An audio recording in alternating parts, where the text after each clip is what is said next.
Hello everyone, and peace of the Lord to all of you. Please invite your friends and let us have some good time together. Today our topic is going to be mix. It's like a time to take a break from the stupid Muhammad and his yellow pages. Before we start, I want to say to the Abdul, who quote for me a verse from the Bible about a verse saying, let the one who is perish, was going to be perished, let him drink wine. And he was questioning what kind of religion, saying to somebody, drink wine. Yeah, it's very sad. The true religion is the one who tell you drink camel urine. A stupid idiot. He is dying, he is sick, he is ill, so he will not feel his pain. Don't your doctor give you morphine? Which one is better, morphine or wine? Stupid people.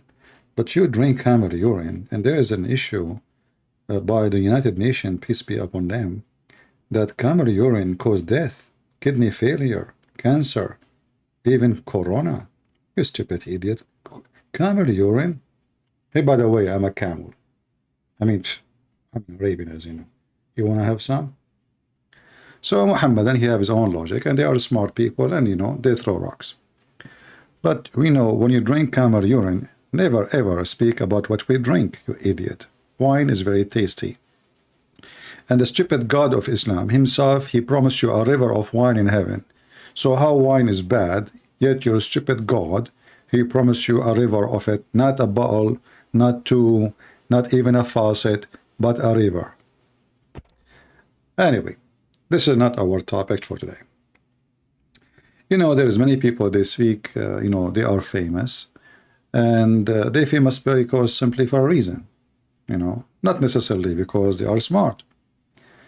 In fact, the person today we are going to talk about him, he mentioned in one of his videos that he was so dumb in school.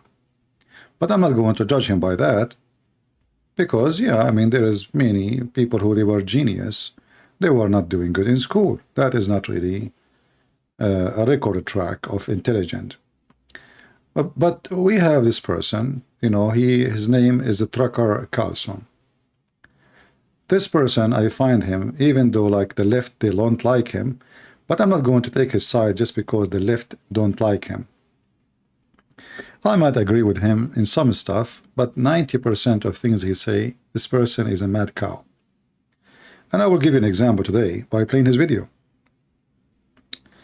And I want, the purpose of this video is to help you always when you listen to news. Those people are millionaires. This guy, he speak about fake media and, Fox News is no better than CNN. No problem, I agree with you. But you was working for them for how many years? You became a millionaire because of them. So when this person, he speak about Fox News as a fake media, how come you never spoke about it until they fire you? So as long the honey was running, you were kissing their hands. When they kicked you out, they are no good. If you are a decent person and you are against the fake media, you should not be part of it for a second. Or let us say you enter Fox News for a month, 2 months, a year, 2 years, 3 years, 5 years, 6 years, and you find that, you found that this is a bad TV station. Why you stay? You stay until the last day they fire you. You did not resign. This is telling us who you are.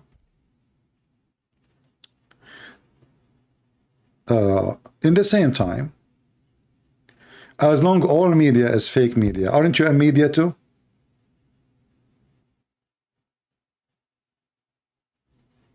Look like he forgot what he is and how he make living. If a person who don't make living from what he say, I will say he is not a media. Correct? If this is a person who don't own a show program and he paid millions every month, not thousands, not 100,000, not those people, they get a charge, they pay them by hour, millions. And I'm not exaggerating. So if you are against the media, who are you? Aren't you a media? So today we are going to listen to this idiot, and we will laugh together. And you know, you don't, I mean, this guy is famous. Compared to him, I'm no one compared to how famous he is and how unfamous I am, right? But just use your logic. Don't listen to me, don't listen to him. Listen to your mind. Listen to your thinking. Just think about what he say. So we will play what he say and let us see. Hey, it's Tucker Carlson. This morning it looks like somebody blew up the Kakhovka Dam in southern Ukraine. The rushing wall of water wiped out entire villages, destroyed a critical hydropower. Did you hear what he said? The Russian wall of water.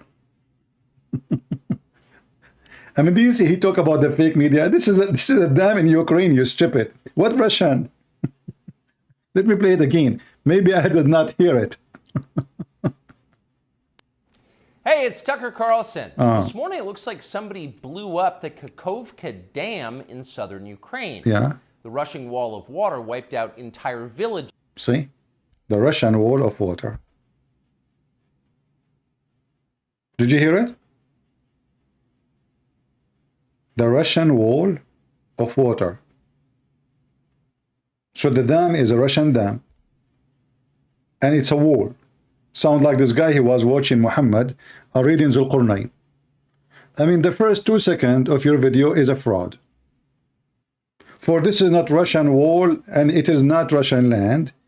And what else? Destroyed a critical hydropower plant, and as of tonight, puts the largest nuclear reactor in Europe in danger of melting. See? The biggest, he just mentioned, that will make the biggest, you know, like a nuclear facility in Europe to explode. Take a note. But where is this facility is located? In Ukraine. But look what he will say after. Down. So if this was intentional, it was not a military tactic, it was an act of terrorism. The question is, who did it? Well, let's see. The Kakhovka Dam was effectively Russian. It was built by the Russian government. It's effectively Russian. It's built by the Russian. He's talking about the Soviet Union. Do you see the stupidity? Do you see the stupidity? Do you see the lies of this person? So this dam built by the Soviet Union, those are the Russian. Russia. No dignity, no honesty, fraud. I mean, you are just a little cockroach.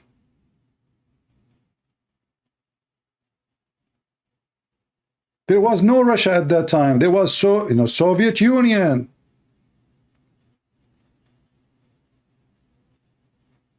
And no, it's not the Russian who built it. It was the Ukrainian, you stupid. In fact, the Ukrainian, they have the most old after the Romanian. Before the Soviet Union, they have the oldest railway stations in the world.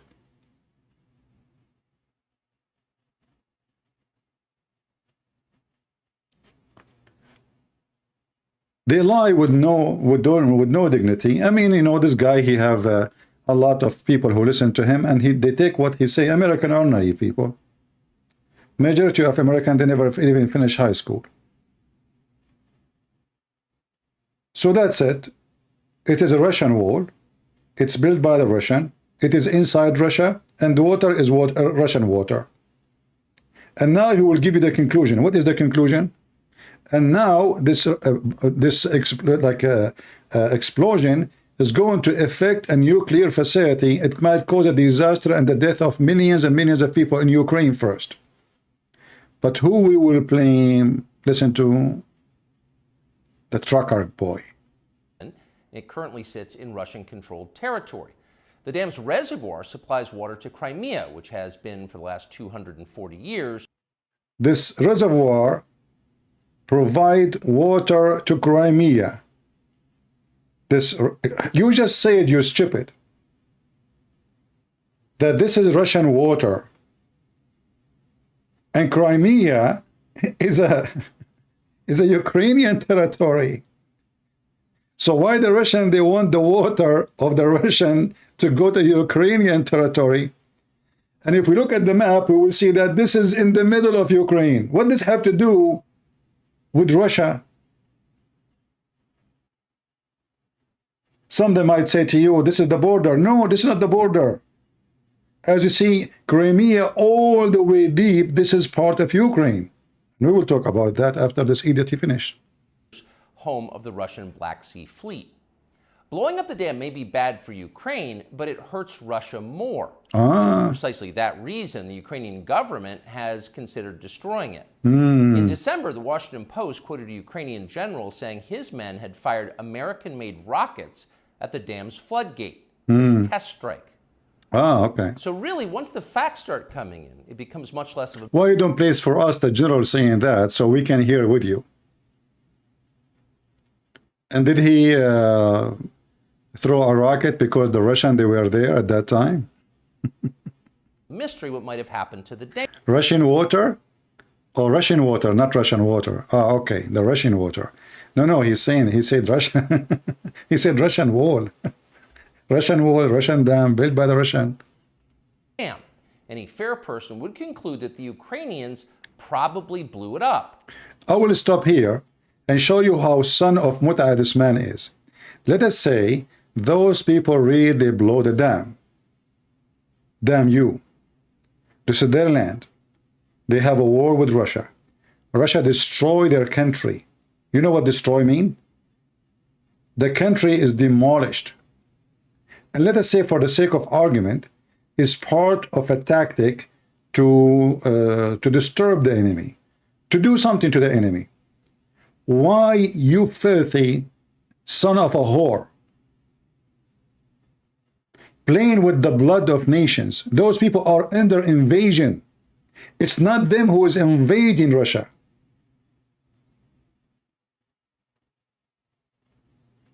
Let us say, for the sake of argument, ISIS, they took my house.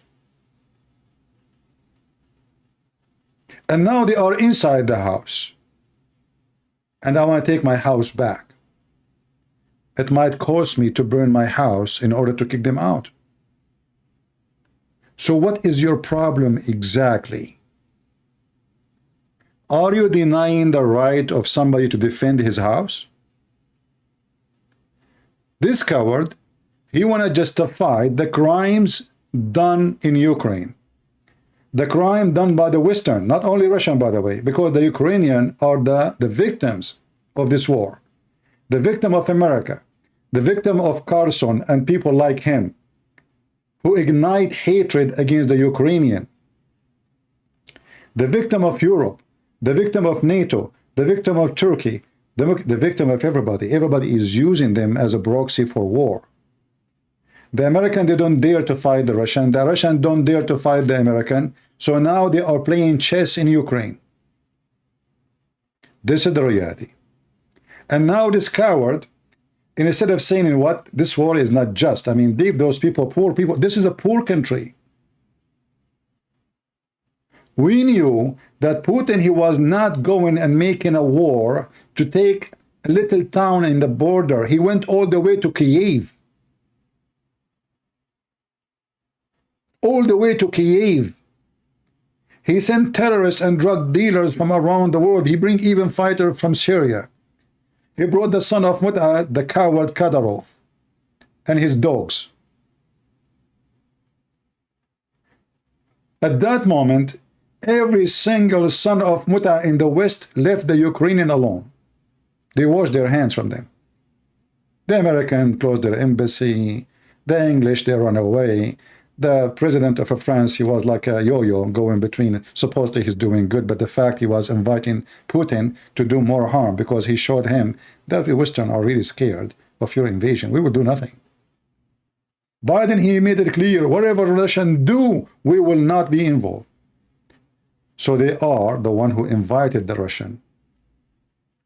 And then they left the Ukrainian die. And even now, when they give them weapon, they give them the cheapest, the lowest, the useless. After more than a year and a half, now His Majesty Biden agreed to give them an old version of F-16.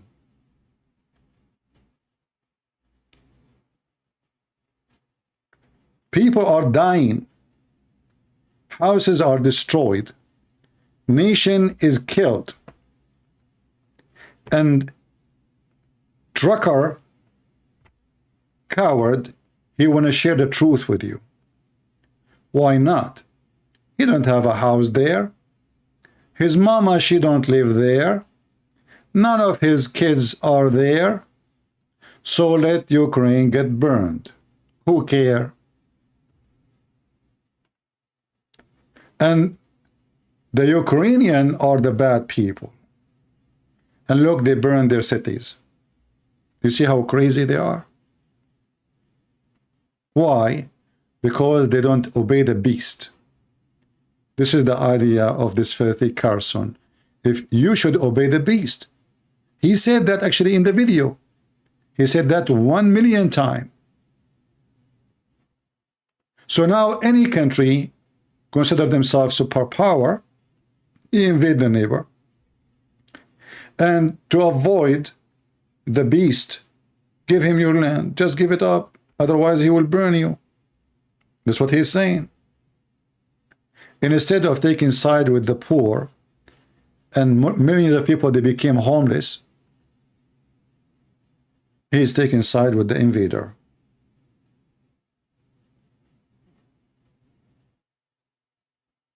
Cowards, liars, no shame, animals. I'm trying to avoid to show you how many people get killed, how many women get raped. There's tons of videos. You can search them yourself.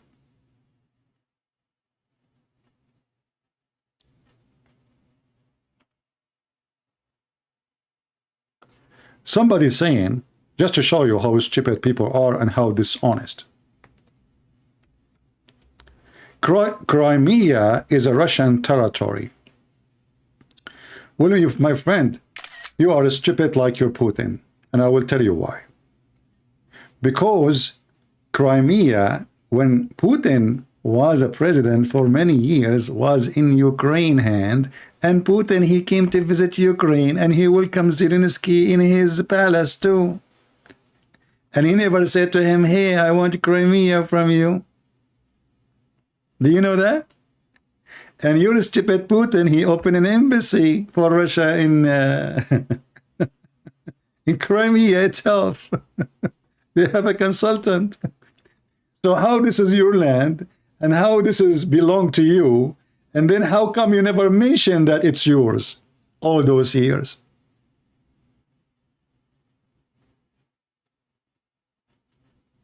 Get over it, my friend. You will see, you will be kicked out of there. You see, the Putin, he is so stupid. I used to think of him highly, by the way. I have nothing against the Russian. Actually, I appreciate the Russian people. Not only I appreciate them, actually, I love the Russian people. But this Putin is a piece of shit. Look what he just did. He was afraid, according to him, that Ukraine will join the NATO. Guess what happened? Finland, Sweden, Sweden, I mean, Norway. The line is going long joining the NATO now, just because of his stupidity. And those are in the borders close to Moscow, not like Ukraine. How come he don't invade them? Do you see how they lie in the excuse? If they excuse that he is going to join the NATO, which is the right of any country to join anywhere they want. You are not their dad. They are independent land. Have, you know, this Ukraine is a huge country. It's not a small town. They can decide for themselves where to go.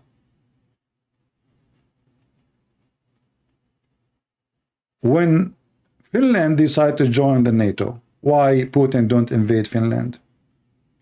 Why he don't invade Sweden, Norway? What happened? Because he don't dare. He don't.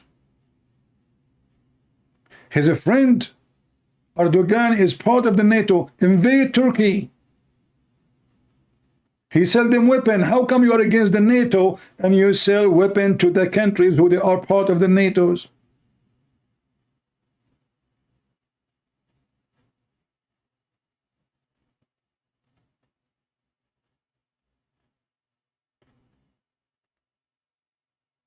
And as long you are asking for a Crimea, as you claim this is yours, what about you go and take Alaska? And now this is come back, he is saying Crimea was the center of base for the Marines of the Russian for the last 250 years. So what do you mean?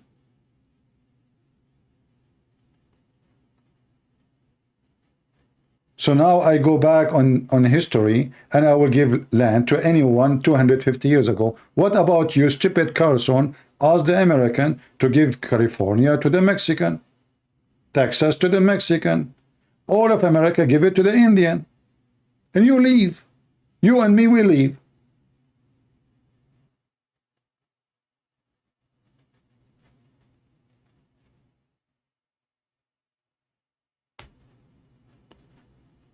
Very disgusting, low-class person. You know, I have my degree in law.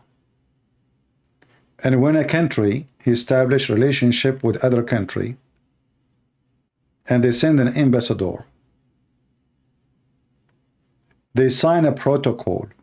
And the protocol is that both countries agree on the border and agree not to involve in any matter have to do with the local country which they are going to function in. Which means all the time Russia, when they are having ambassador after ambassador for the last 30 years in Ukraine, they agree that the Russian borders with Ukraine as it was when they were sending the ambassador, and this is the correct borders. And all this time and all those years, Crimea is part of Ukraine. So how come none of the Russian opened his mouth before? And Putin himself was a president for the last 20 years. He never opened his mouth. Or more, actually.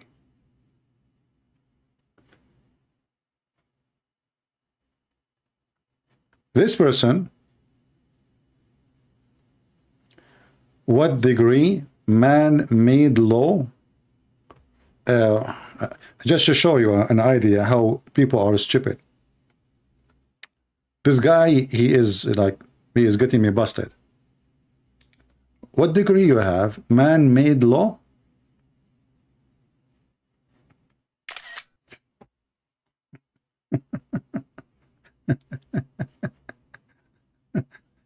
I think this guy, he live in the jungle and he don't obey any law.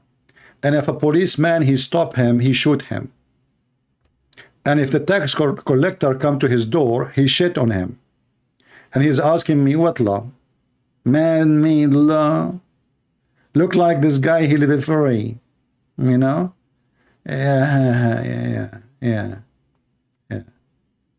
No, you are not following God, and you cannot follow God when it's come to daily basis life, because simply God, he did not involve in those things to follow God. You are stupid.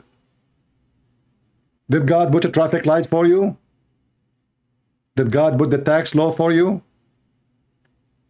Did God, he says to you what to do when, call 911 or to sue somebody? You are mentally ill, my friend.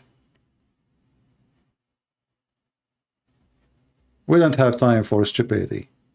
He followed God law. Which law? What in your life is God law? The traffic, the tax, the election, the voting, the passport, the ID, the citizenship. This is God law now. You know, some people, they come here and they want to show you that they are religious. They follow God law only. Yeah, and when you want to divorce your wife, you go to the court of California. And the judge is an atheist. Right? And you follow God law only, brother. When I say stupidity is amazing, I have my reason. Now we continue with this idiot. A little bit more. Just as you would assume they blew up Nord Stream, the Russian natural gas pipeline, last fall. So what? Let us say they are the one who blow Nord Stream. They are at war with the Russian, you donkey. I mean, do you see how stupid the logic of this guy? It doesn't matter what happened. He wanna blame the Ukraine. In all the last, since the war started until now, he did not say one single thing negative about the Russian. It looked like the Russian and Putin, they are angels. And all the Ukrainians are evil.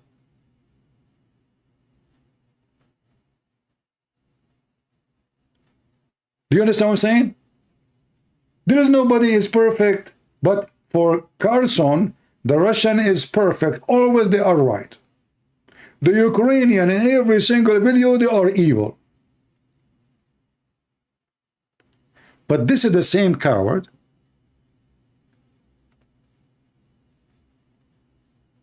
he said, well, you know, if the Ukrainians are not doing what they are doing, getting close to the NATO, the Russian, they will not invade them. Okay, wonderful. So now we are going to listen to your advice. But he is the same person. The same person, he was saying, why the American, they want to involve in Syria? Why the American, they want to involve in Syria? Which I don't like the American to involve in Syria. This is true. But the logic is awkward. He don't mind if the Russian and the Iranian and Hezbollah involved in Syria to stop the American. But he don't mind the Russian, oh sorry, the Ukrainian, he mind the Ukrainian trying to join the NATO. Do you understand? So when the American involved in Syria, and I can play the video for you, when the American want to involve in Syria because they don't want the Russian to control Syria, he say, well, why want to involve there? That is not a good reason. But he is the same person, he say, that it's a good reason for the Russian to involve in Ukraine because they want to prevent the American from getting close to their borders. So it's okay for the Russian to take Syria, in his logic, because they want to prevent the American from being in Syria. But it's not okay to the American to involve in Ukraine because American, they have no right. Only Russian have right to take anywhere. This guy, I don't want to make a conspiracy, but he's an idiot and he is sound like paid by the Russian. Is it possible? Why not? Time will tell. I want to show you a clear evidence of the stupidity of this man. Good evening, sir. No, not this man, this other one. This is Zakir Naik. Zakir Naik is smarter. This is from the, and I'm quoting now. This is Carlson himself is speaking about who is the one. There is, when Obama wanted to strike Syria, Christians, not what they say nationalist and etc.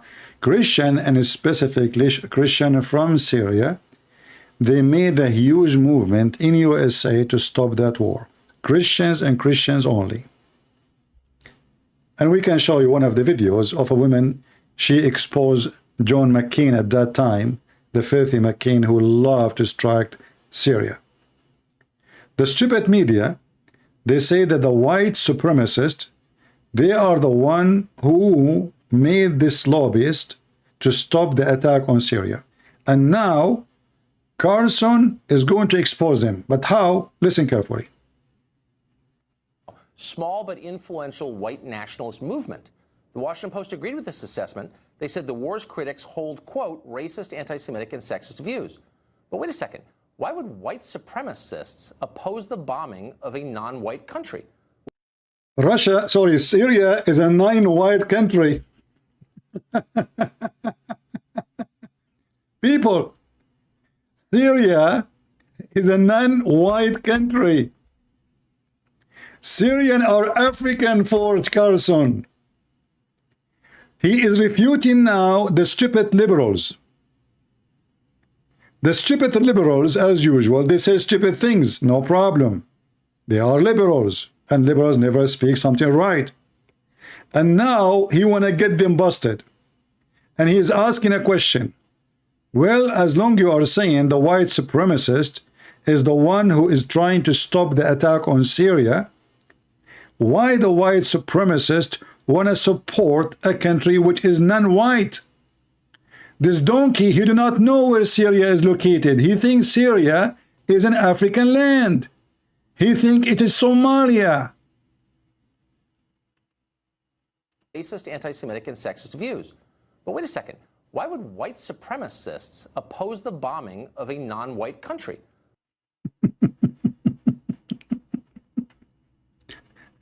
This is the one you want to take your news from? You think Syria is non-white country? Let us see how Syrian people look like.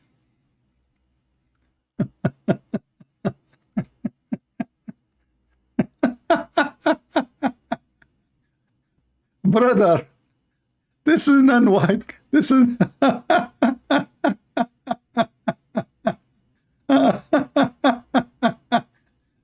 I mean, you will die laughing, man. Those people are really...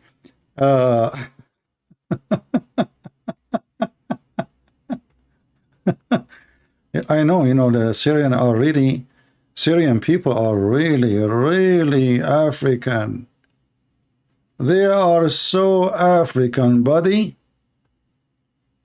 I mean, they are so dark in skin. Can't you see it? Are you blind? Why you don't see it? Don't you see? Now, don't look at the women wearing this garbage bag. Look at the kids. Can't you tell that those Syrians are really non-white people? My friend, we should understand that Carlson, he knew everything. I just search. Don't think I search for something special. No. I just search in English Syrian people. You can do the same. I just search for Syrian people. I did not search for a blonde Syrian. I did not know. I did not search for a Christian Syrian. I just searched Syrian. And as you see, I'm showing you Muslims. According to this donkey, who is trying to refute the left, hold on, wait a moment. Why the white supremacists want to support non-white country? This remind me when I was in the army, they have like a place they play movies for the soldiers. I went there, and we have a higher rank officer with us. And they play, actually, the movie was about Syria. Actually, if I try to remember the name, and the name is, well, movie is made a long time ago. Maybe one of you can remind me of the name. The American commandos in the movie, they jump in the beach of Damascus. And I was watching, and like I said, sir, this is the movie, like supposedly we will learn something from it. He says, yeah, you can get experience about how countries there, you know. I said, but there's no beach in Damascus. He said, what? He said, Damascus is not in the sea. It's at least 170 kilometers from the sea. So how those soldiers, the commandos, they jump from the boat, and after 3 minutes, they are in the middle of the city of Damascus. Learn from the American, brother. The American, they can tell you where is Damascus and who is white and who is black. Right? And this donkey now, he decide that Syrian, they are non-white people. And he is a witness. In Syria, you will not find a single black person. Not a single one. You know what a single one? Not a single one.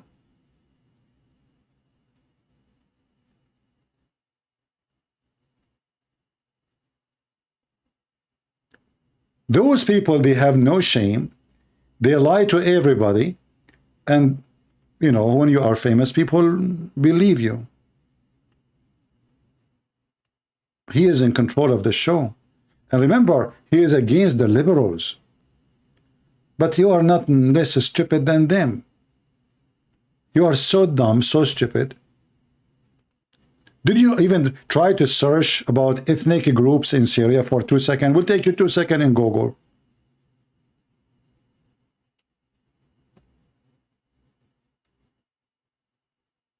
Two seconds.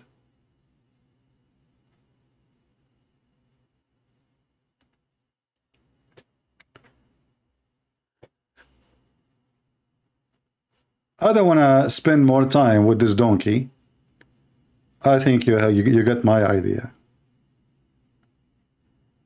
None of those Americans, they care really for any country. Sadly, all of them, they are buying you and selling you. If you are American or not, they don't care for you. This guy, he make millions every year. And as you see, he feed in the blood and war. He claimed that he is against war, but he have no problem if Iran invades Syria or the Russian invade Syria. You have no problem. Not only that, actually, in one of his videos, he said, maybe I can find it, that he knew that the Assad is evil. He knew what? The Assad is evil. But he's asking a question about why you want to change an evil regime. But he is the same one saying the Russians, they have the right to change the evil regime of Ukraine.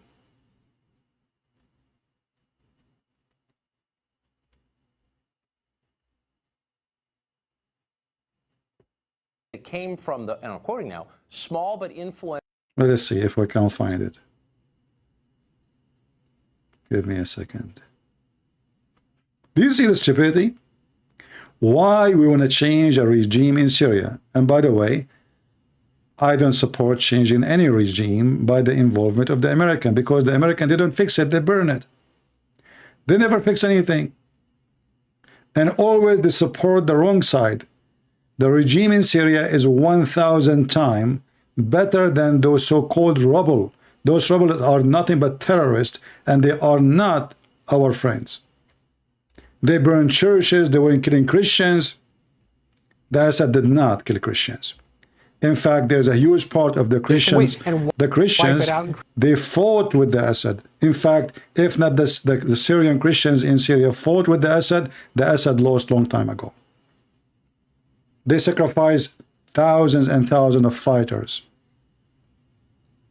Now, Carlson, who is against the war in Syria, he invites people who support war in Syria.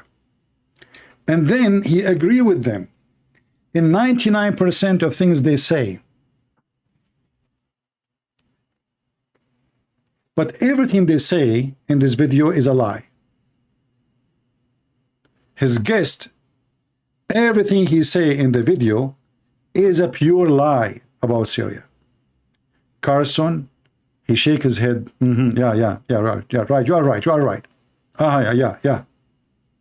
Have created a de facto division of labor on the ground where we go after Islamic State for them and they go after the more moderate opposition and wipe it out and create the moderate opposition.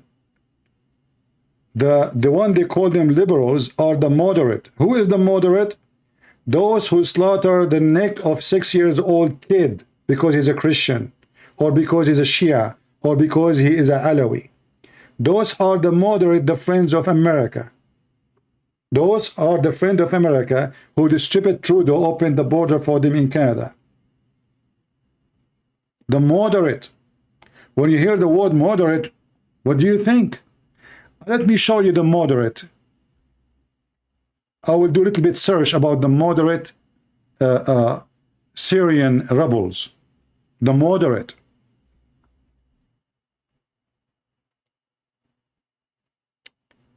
I'm not going to search for Al-Qaeda, no. I'm not going to search for ISIS, no. I will search for the friends of America.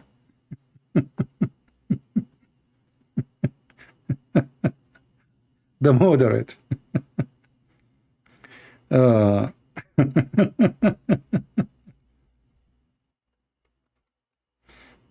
I mean, they are really very moderate.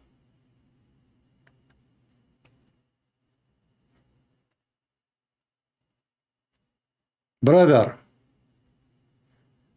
I cannot even show you, like most of the videos until now, I'm scrolling down. I don't want to show you really the crimes they did, the execution, Allahu Akbar in the top of their head, slaughtering Christians, burning churches, killing women and children, hiring children to fight in war. And those are the moderate. And this is their enemy. And he is non-white. Remember, the Syrians are non-white. This is the president of Syria. He is non-white person. Those are the moderate.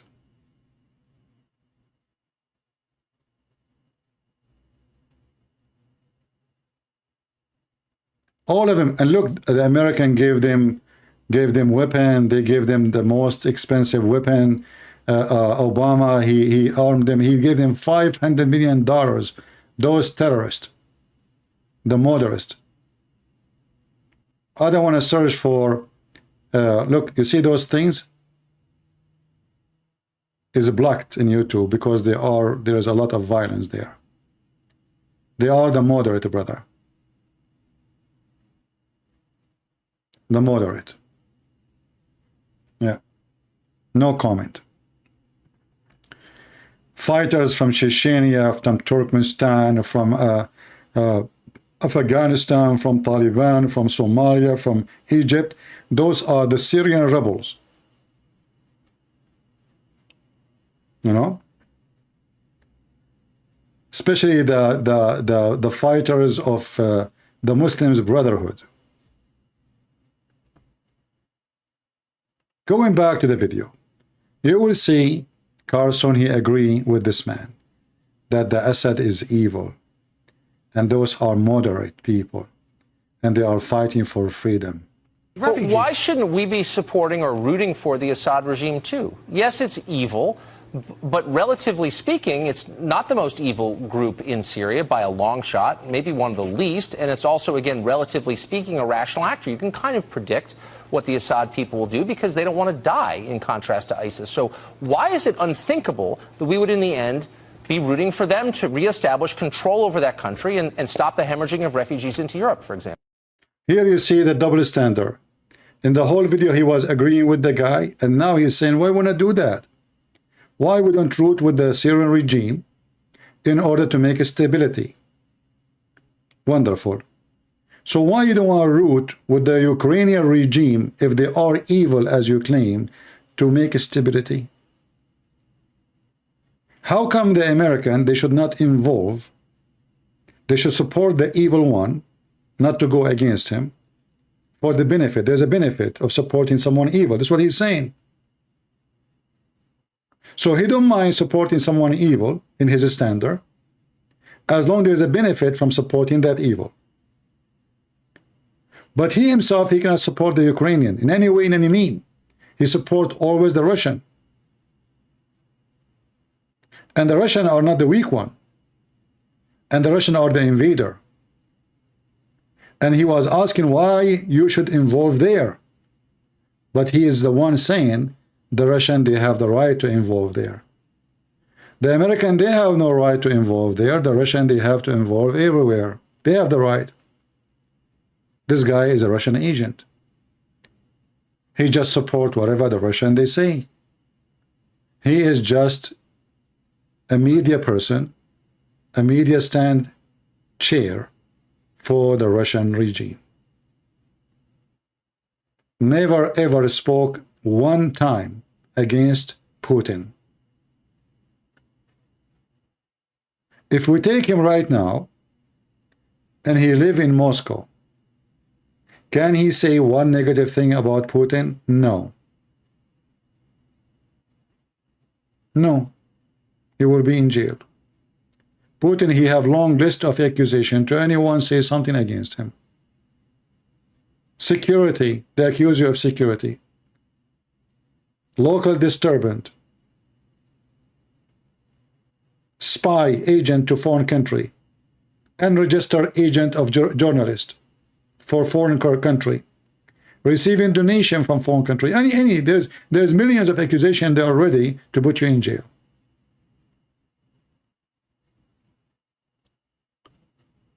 Very evil people.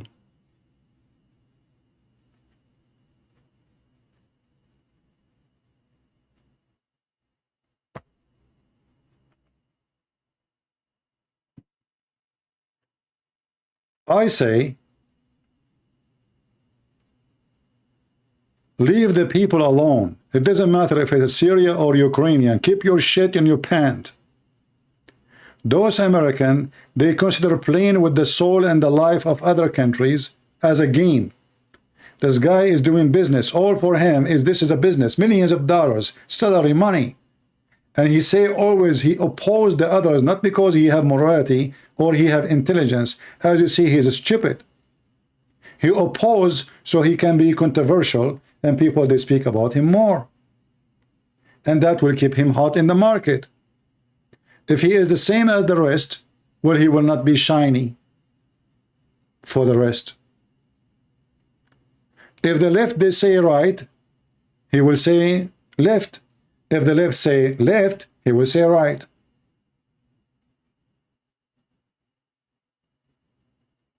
If the left they say let us support Russian, I assure you maybe, he will switch, he say let us support Ukrainian. This person is just to oppose.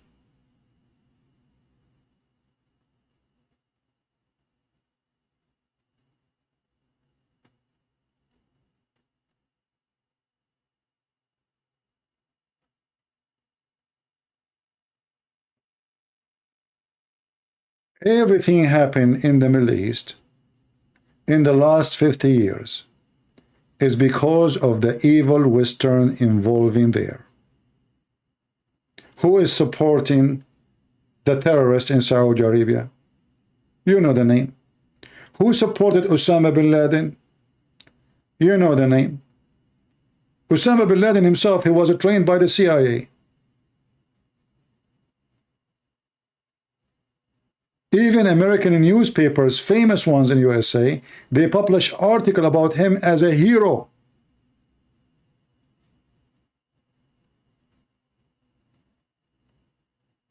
What about Saddam Hussein? He was a hero for America.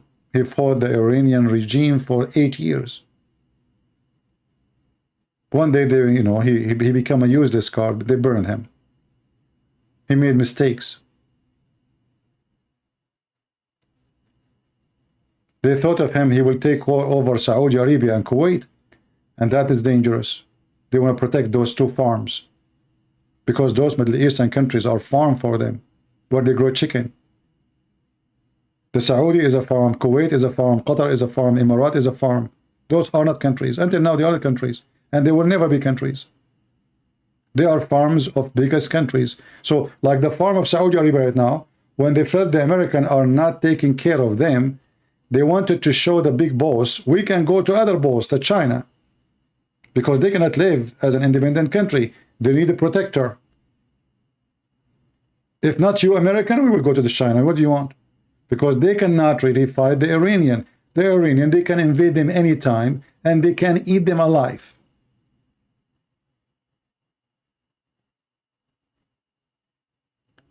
All those countries are farms. Jordan is a farm. In fact, because the Syrian regime don't want to be a farm for them, they decide to destroy it. He oppose. He don't want to be their toy. If you go and check a little bit go back on time, see why the war really started in Syria.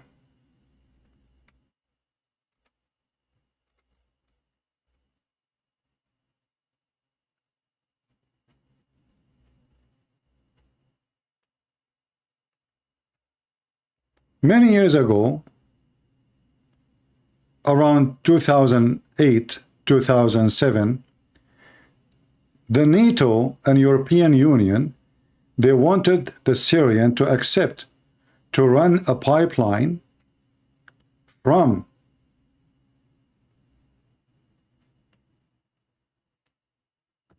Qatar, gas, all the way through the sea to Europe. It will go through Turkey too.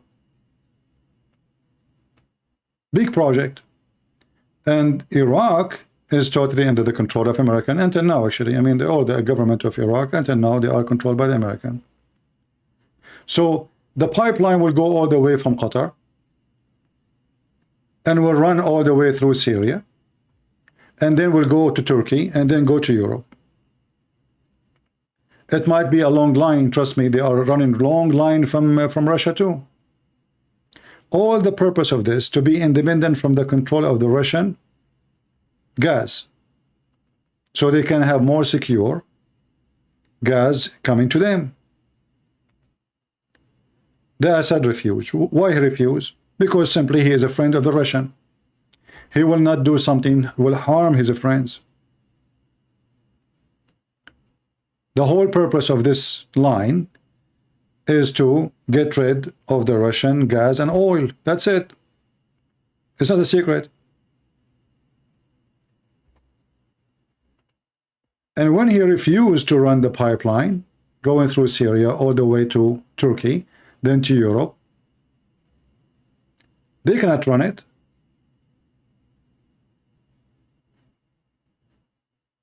Iraq, not all of it is the same. They can run the pipeline through Saudi Arabia, and then they can run all the way from Jordan to Syria. This area in Iraq is controlled by the Shia, which means no way this line will go through.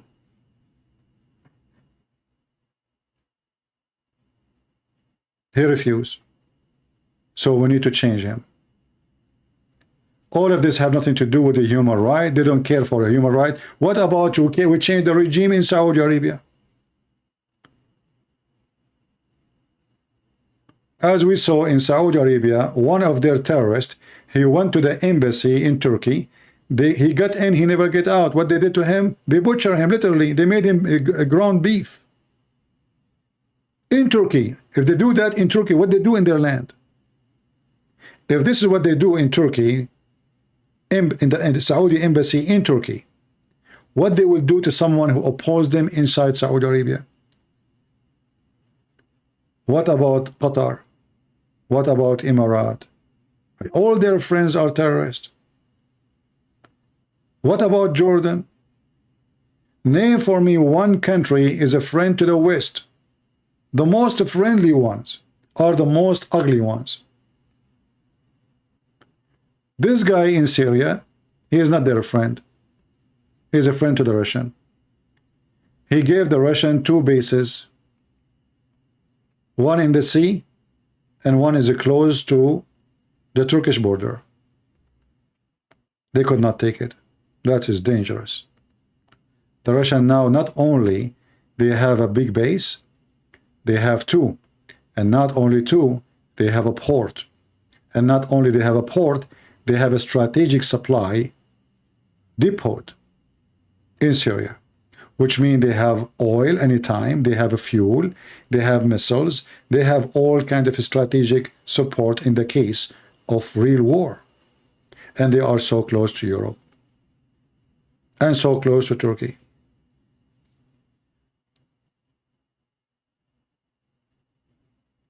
This has nothing to do with a human right.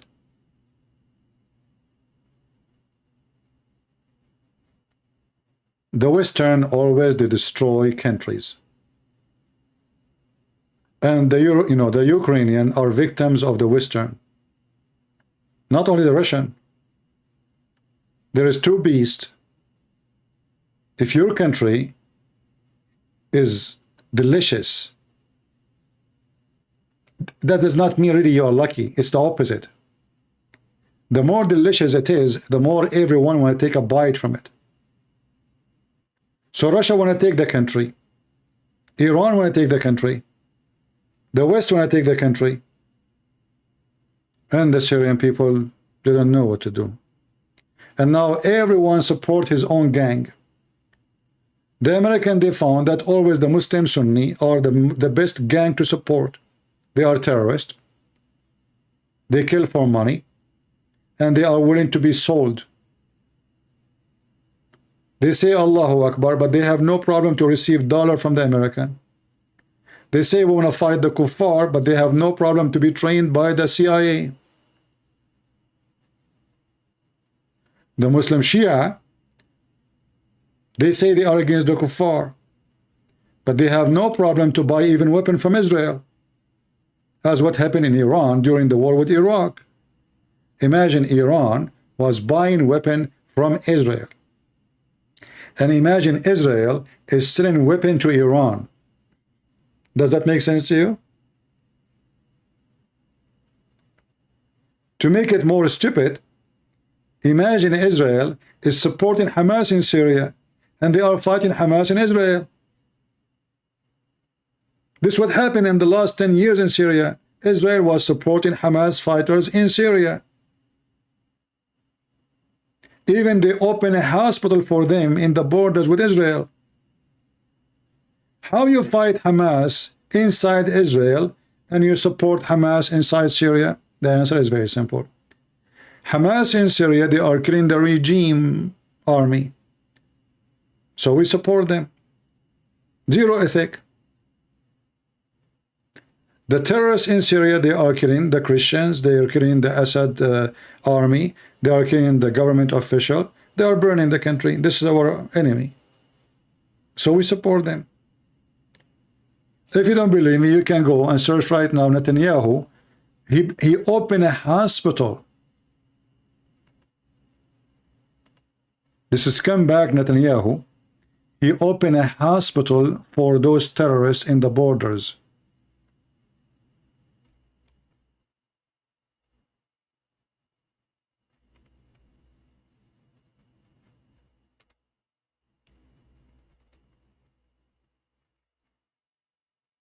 He armed them, he supported them, he visited them.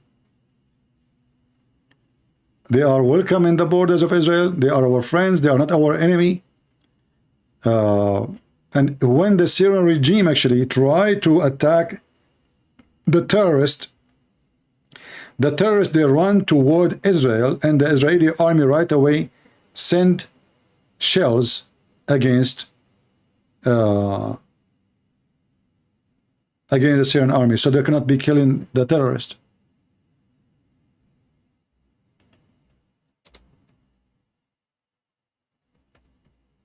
Let me try to find. Here we go.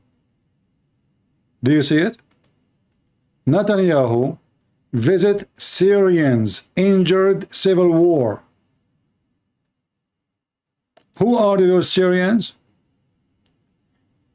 They want to make you believe that Netanyahu, he was doing charity. He was supporting those who burn churches and kill Christians in Syria.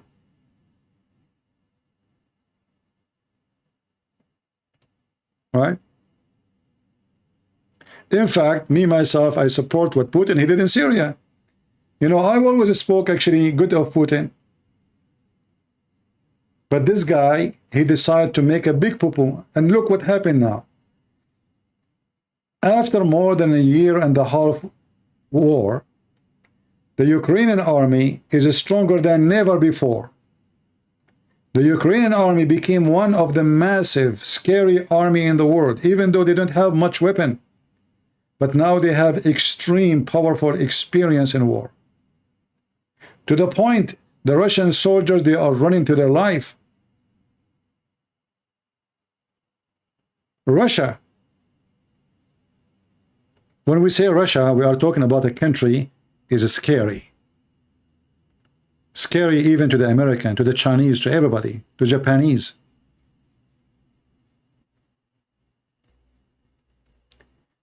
They spent 9 months trying to capture a little town in the size of a village.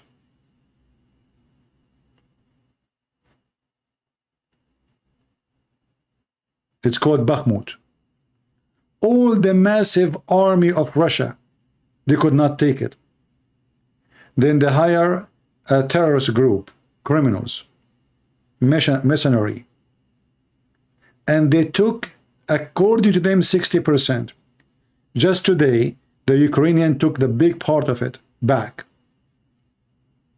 We are talking about a city very close to the border where the Russian massive army is located. Tiny. This is not a city. This is a population of like 7,000 to 10,000 people. This is a small little town.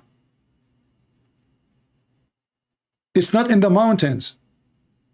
And yet they could not take it. How do you want to take Ukraine?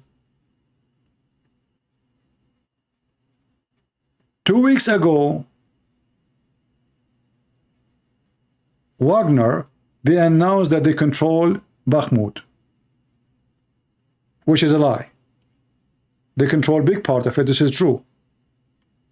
Today, they are running away.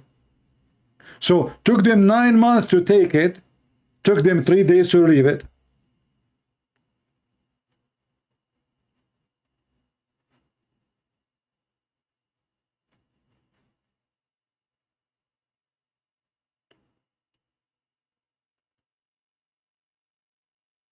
It was only Wagner.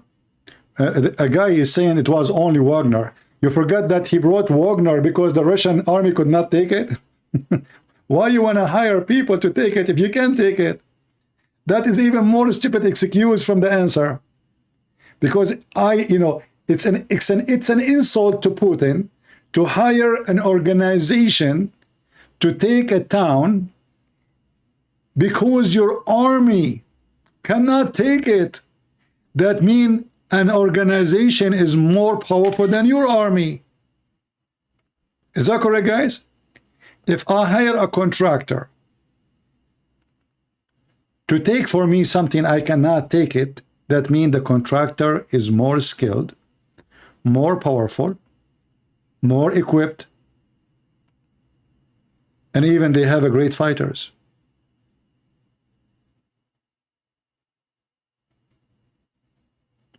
It's a shame. Imagine I hire a bunch of thieves and criminals, even they recruit them from jail. I can show you the video of the leader of Wagner going to prison and says, you want to join us? If you join us, we will free you from jail right now. They are taking prisoners, criminals, rapists. And they are proud about it, like Ali Dawa.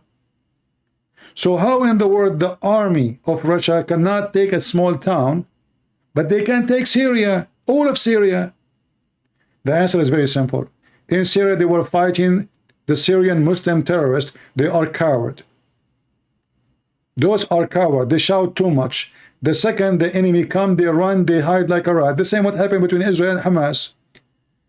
When the Israeli army, 60 soldiers, they come and they invade 60 soldiers, not 6,000. They invade a Hamas town. All Hamas fighters are under the ground. The Israelis go and they capture somebody or they kill somebody he's wanted. After the Israelis leave, all Hamas fighters are in the street holding their guns. Allahu Akbar, Takbir, Allahu Akbar.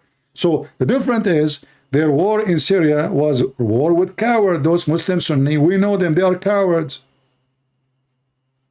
This is why always they lose war. They never win war.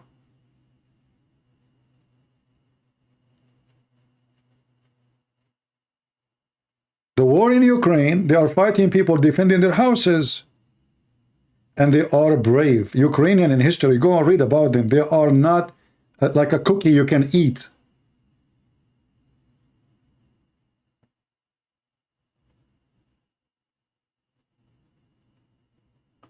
Why you send your own people when you can buy other people? My friend, you are stupid. Those are Russian too. I mean, my friend, I hope I did not insult you by calling you stupid. I'm just giving you a rank. Those are your people. What's wrong with you people? Those are Russian. Guys, this guy, he solved it. He shake his head. He said, now I know what he is doing. Why you would send your own people when you can buy others? He is buying Russian. Does it make a difference? And not only that, he is paying them 5-6 times more. Those are Russian, and he is paying them 6-7 times more salary than normal Russian soldiers, if not 10 times. Did you fix it? He's hiring others now?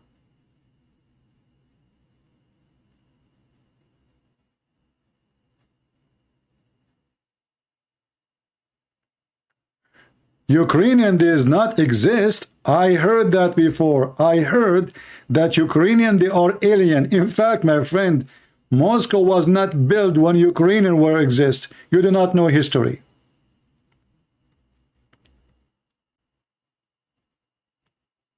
You are just silly and stupid. Guys, Ukrainian was not Ukrainian, they weren't exist. I heard that Ukrainian, they are people they bought from Amazon. You know, the Russian one, they said to themselves, we need Ukrainian. There's nobody here in Ukraine. So let us purchase some Ukrainian and bring them. And then suddenly we have a blonde, blue eyes people with blonde hair. Let us give them a name. Okay, you is Ukrainian. Ukrainian look at themselves. We are Ukrainian. The Russian, they said, yes. This is how we identify you from now on. Where is our grandfather? You don't have a grandfather. We just made you. You were never exist before. This is how silly, how stupid they are, you know, how they fabricate history. Suddenly Ukrainian, they are coming from the moon. They are alien. They never exist before. Suddenly they have kids and families. Suddenly they became 40, 50 millions. Suddenly, I mean, they does not exist, brother. They are not exist.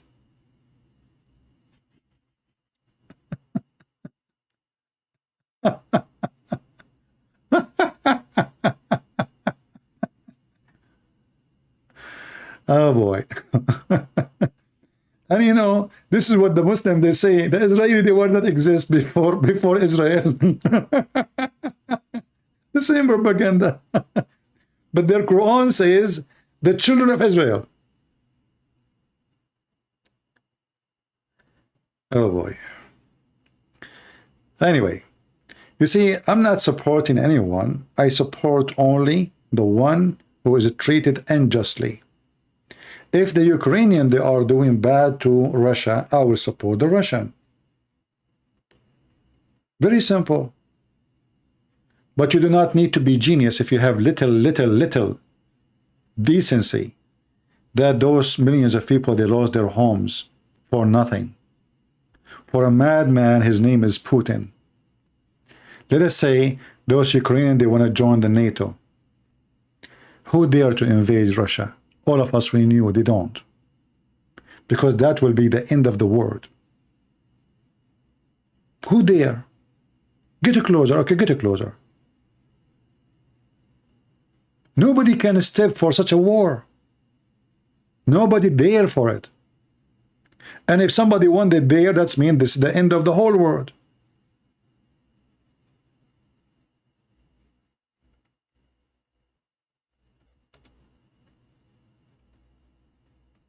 Who can threat Russia?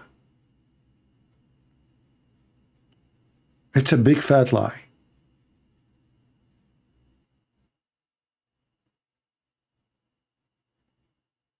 And you know, trust me, if those countries don't have a powerful weapon, trust me, they will kill each other. We will have Third World War long time ago. Because all what you need, just an evil president or king, he have a dreams to establish an empire. And this is what Putin is trying to do. He want to establish an empire. He want to get back all the country. He was able and successful to take back Islamic countries to be back of Russia, or control of Russia. Like what happened in Chechnya, the Chechen Republic.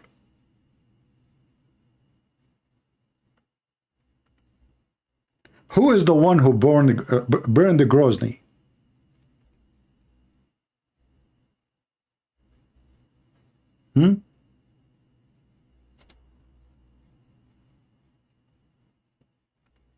They burned the whole city.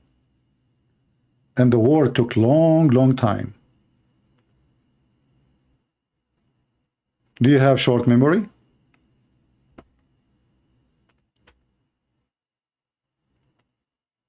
This is not their land. Not only it's not their land, this is a country, the people there are Muslims. So they have nothing to share with the Russian. And now Putin, he was the leader at that time, and he is the one really was in charge of the intelligence, and he's behind the torture and killing a lot of people from this country. They killed the one who is opposing them. They hire a dog like Kadyrov to be their dog. This is a Grozny.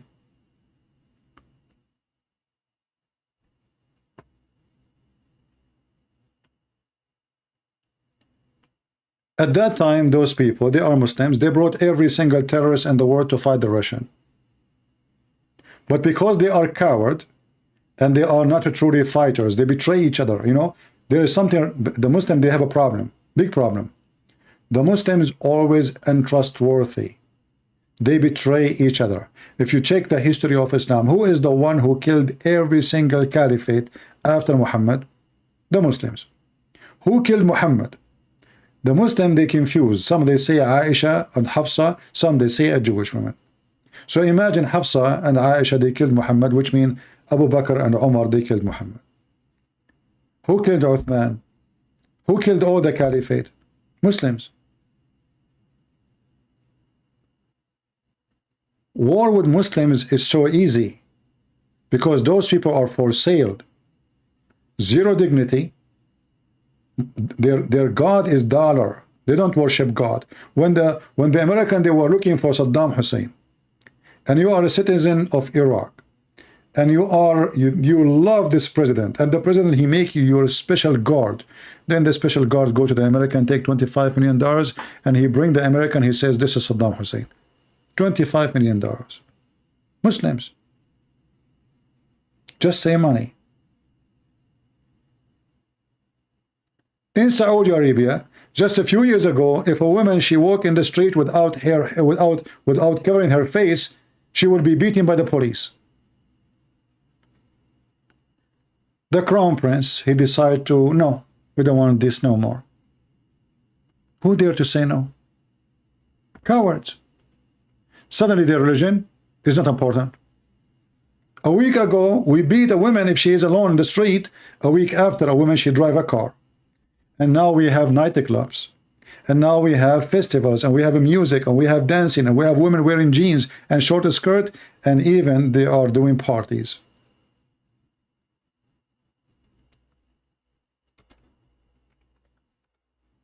Why? Because they are cowards. Very simple.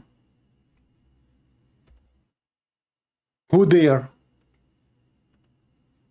They are not truly believers. They don't fight for the religion as they claim. This is Saudi Arabia today. Nightclubs. Men and women are dancing. Who can believe in this?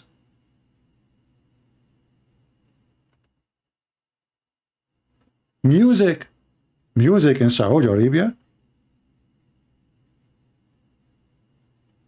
Halal nightclub.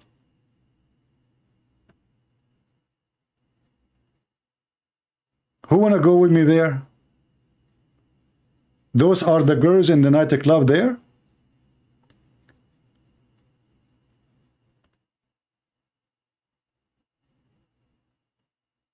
Who can believe it?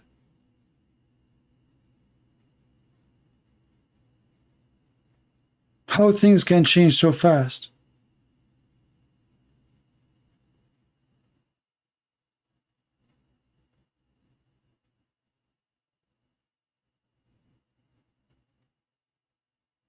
All of this because really they are not really attached to the religion.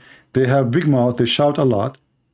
How many those people in YouTube, the Dawah team, they call themselves Dawah. They're like Sheikh Othman. When Sheikh Othman want to make a video against what the Crown Prince in Saudi Arabia is doing, he was never there. Do he there? What about Mimi Hijab? Mimi Hijab, he took off his clothes in front of the Chinese embassy.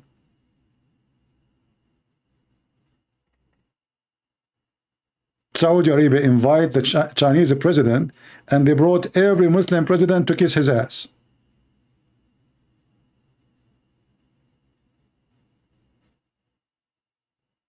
Reality. The Western, they put sanctions on China because the Chinese are not treating nicely the Muslims in China.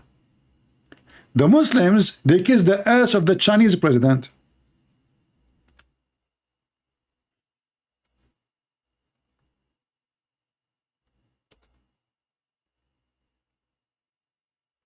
Do you see how the fraud work? How this guy is discriminating Muslims, killing Muslims. There's more than 1 million Muslim in jail, brother. Blah blah blah blah blah. And then all Muslim leaders, they come to kiss his ass literally, not metaphorically. And they sign billions of dollars deal.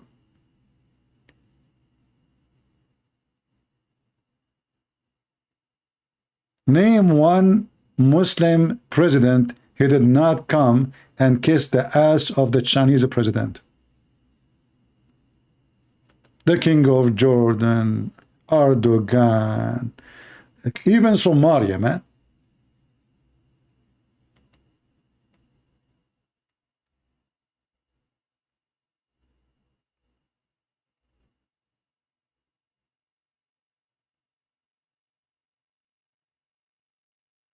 Let me show you some interesting picture.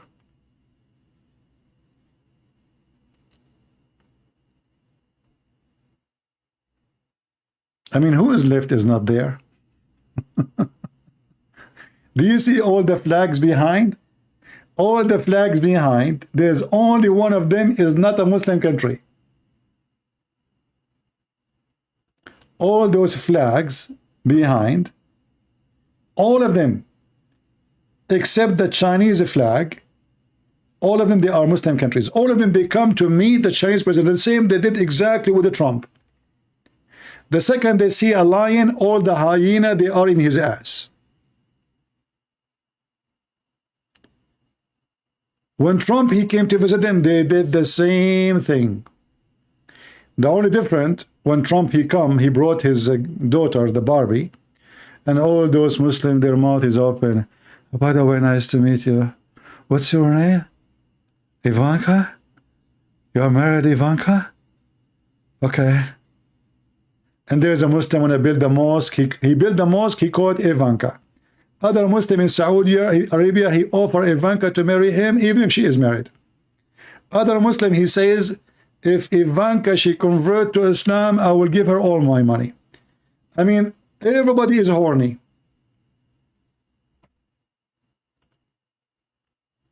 Actually, there's a video, if I play it for you, with dial-off-in. Everybody was busy speaking. Trump is speaking, the king is talking, and there's a bunch of Abdul, who they are Saudi royal family, supposedly.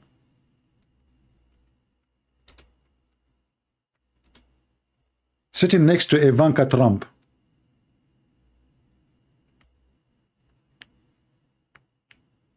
Brother, this is the head of the intelligence, and he used to be the crown prince. He is explaining to the wife of Trump.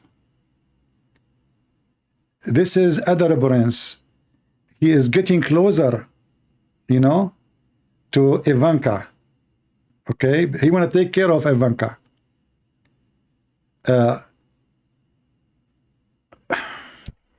Drama. Ivanka in the middle. Princes of Saudi Arabia, they are explaining to her, we have camel urine. The Prophet, he used to drink camel urine, is very healthy. Do you want some? We have hot urine, we have cold urine, we have fresh urine. What do you want?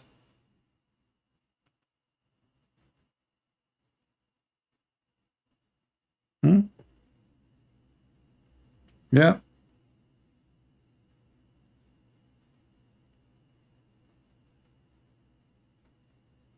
Exactly the same they did with the Trump. The difference is the Chinese president, he did not bring his Barbie daughter with him.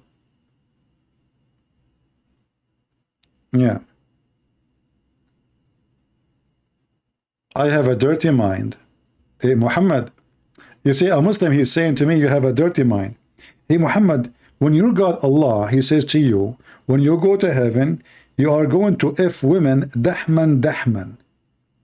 I will make the sound for you so you might understand. Did your God Allah have dirty mind or a clean mind? Dahman, dahman. You push it so hard, brother. A Muslim speaking about dirty mind.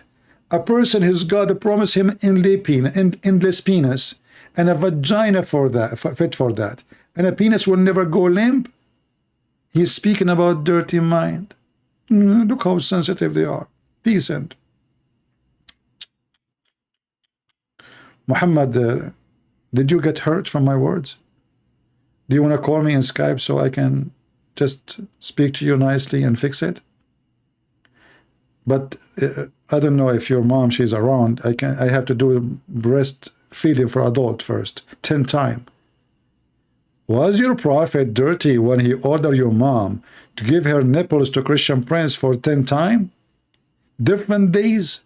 10 times different days? What about 9 times? I mean, why 10? May Allah sewage wet line punish you, my friend. And my friend, your Allah cannot even save Muhammad. Okay, let me show you what happened to Muhammad.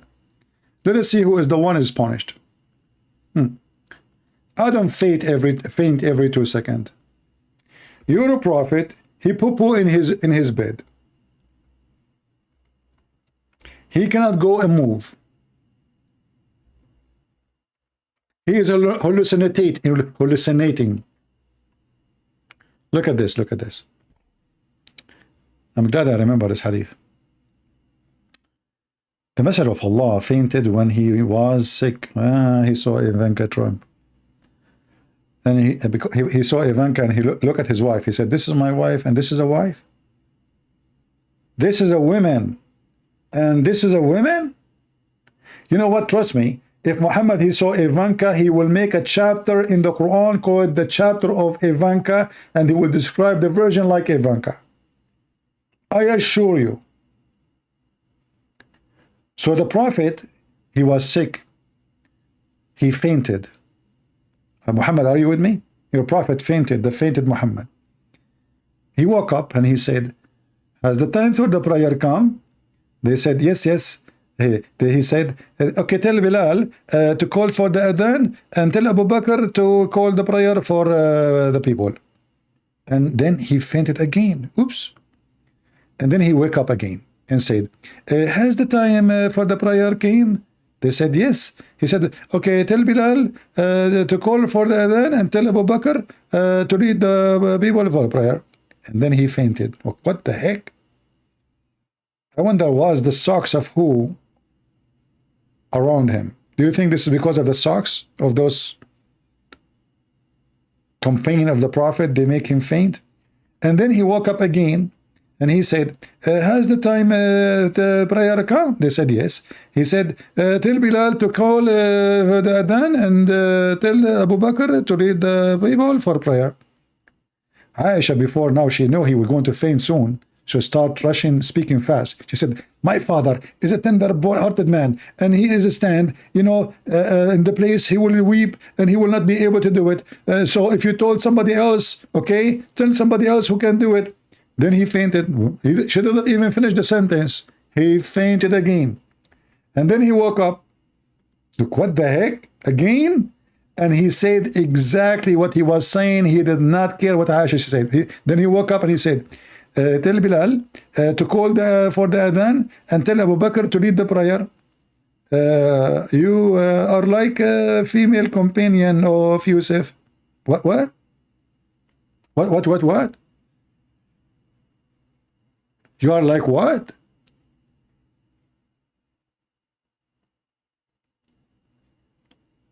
He's saying you are like a female companion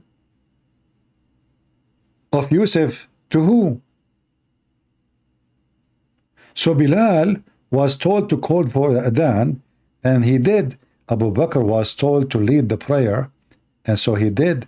Then the messenger felt little better. And then he needs somebody to lean on, so he leaned on me, Aisha said. This is your prophet. So how your God is punishing me and rewarding your prophet? Mr. Fainted. You see, I am a Christian prince. Your prophet is fainted prince. Was this a reward? Isn't it the Quran says Allah, he put a penalty on you as sickness? Isn't it sickness a penalty from Allah?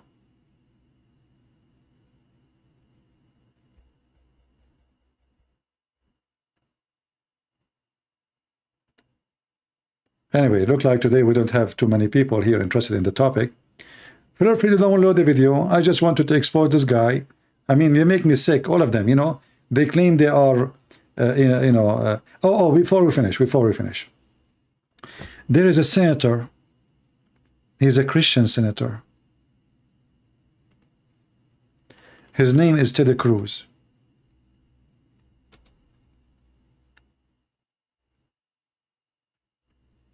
Ted Cruz, he's disgusted with the decision of Uganda to make a penalty for homosexual. And he described that this is the most disgusting penalty. And then there's a Christian priest. He said to him, "You son of Muta, do you dare to say that the law which exists in the Old Testament is evil?"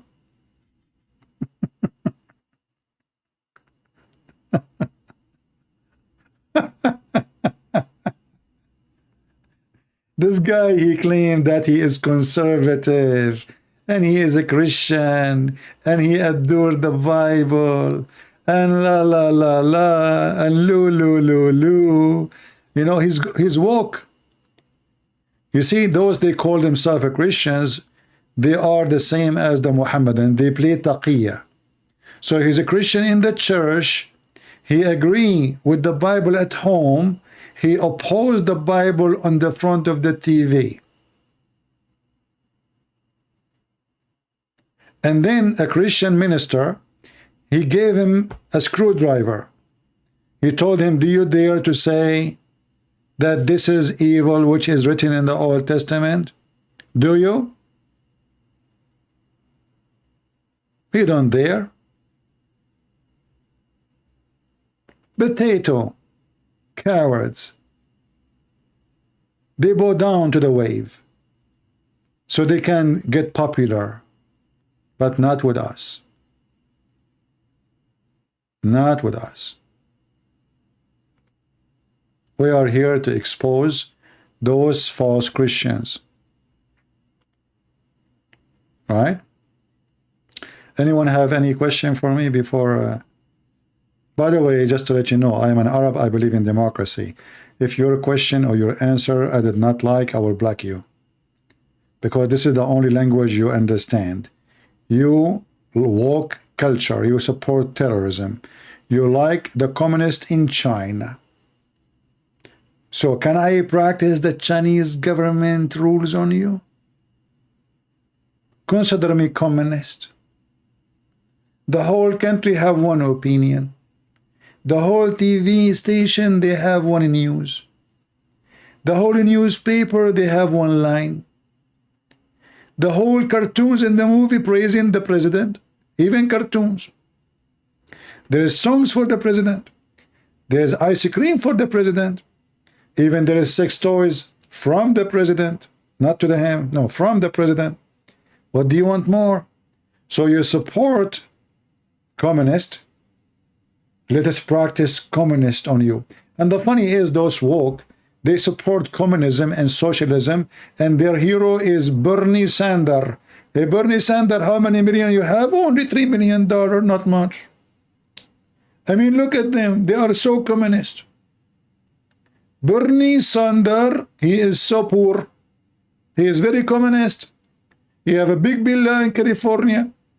He have a $3 million in the bank, and he have a couple of hundred of thousand every month income, because simply they are the best communist. Oh, what about the one who established the business or the organization called the Black Lives Matter? Guess what? She bought 2 villas in the area have white people only.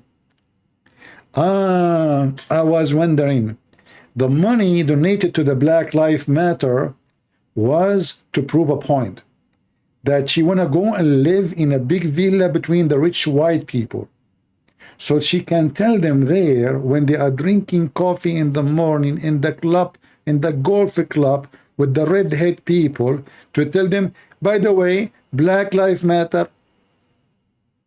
And those people naive, they vote for them, they donate for them. You know, imagine like Obama, brother, Obama, where he live, go check his address.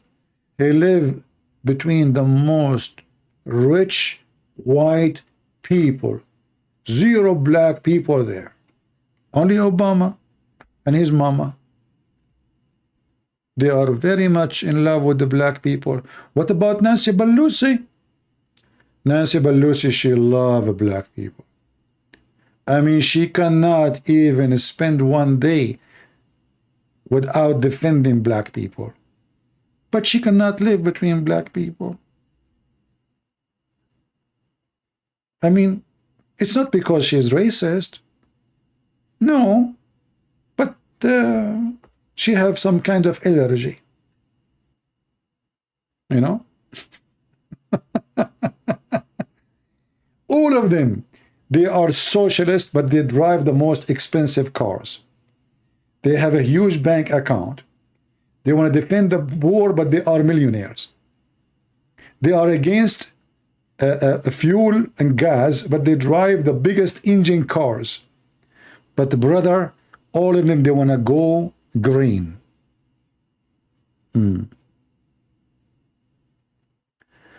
My friend, America has more gays. I don't know, Muhammad.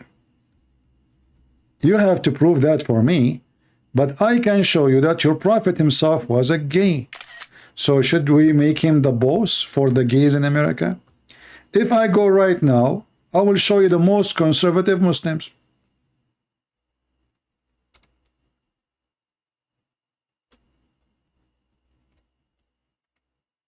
Taliban, brother. Taliban, brother. They bring every Friday night, brother, and every Thursday, tomorrow, brother, they bring a boy and they dress him like a girl. And he dance for them. And then after the party, they have sex with him. If you don't believe me, there is tons of documentary made even by Muslims. Bachabazi, Afghan, those are not girls. And not only that, look how disgusting they are. They bring boys in the age of 5 and 4 years old.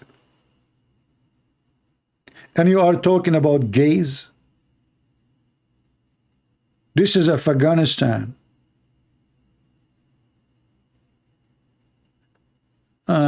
This guy is hugging a boy. The boy is dancing, brother. You want to watch it? Tell me, Muhammad. If you want to watch it, I'll play it for you. You want to watch it, brother? Look, this one is blocked. It's not good for my age. Bachabazi accused of telling soldiers to overlook Afghan abuse of boys.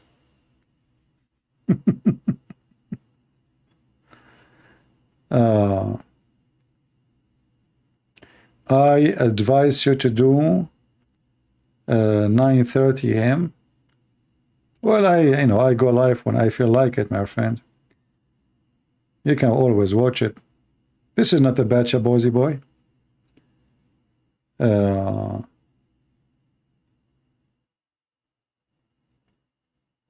Look, little kids, disgusting people.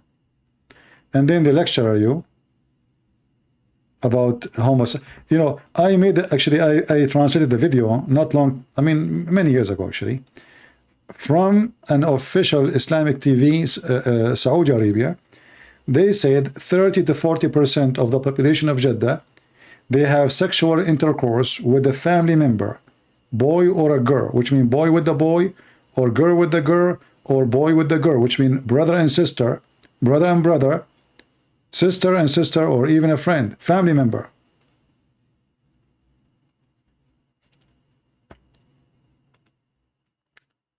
Somebody, he said to me, early Christians in Acts chapter practiced communism.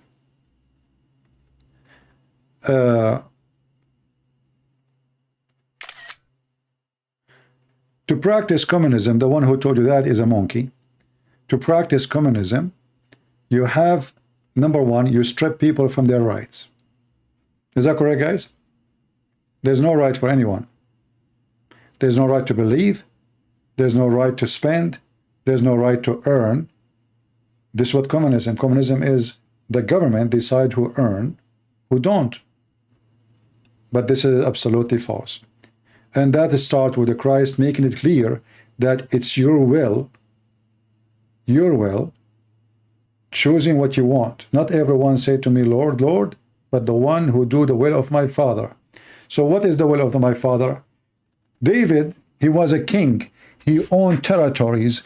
He even have slaves. He have, thousands of people working for him. Do you see how communist they are? Same as Solomon, same as every king after that. The disciple of Jesus, they were not rich, but they never promote communist teaching. That's false. They promote charity.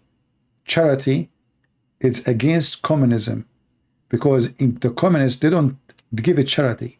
They strip the one who have money and give it to someone supposedly he don't have money. This is in the paper. But in reality, they don't do that.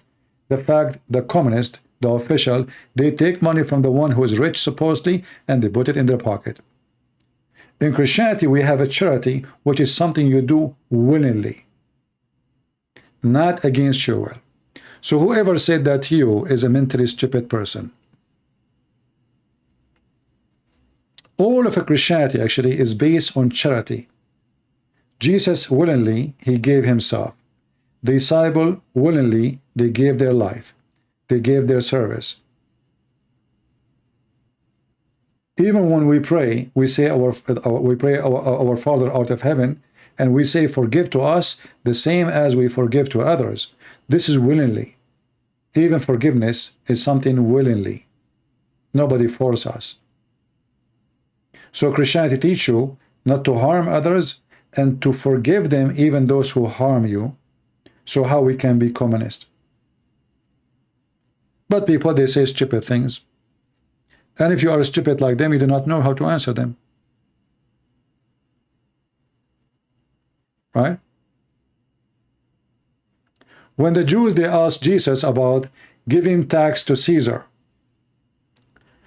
Do you guys remember what Jesus said? Give what to Caesar to Caesar. That is not a statement of a communist. Caesar is a king, not a socialist. Give to what to Caesar, He asked him to show the coins in his hand, and the coins have the image of Caesar. The Jewish are hypocrite. They are questioning if we should support Caesar, pay tax or not, yet they are using the currency of Caesar. The same as the Muslim today. They say they are against the kuffar, but they carry their passport and they carry their money. And they take an oath even to take citizenship, saying they want to, defend Caesar. All right?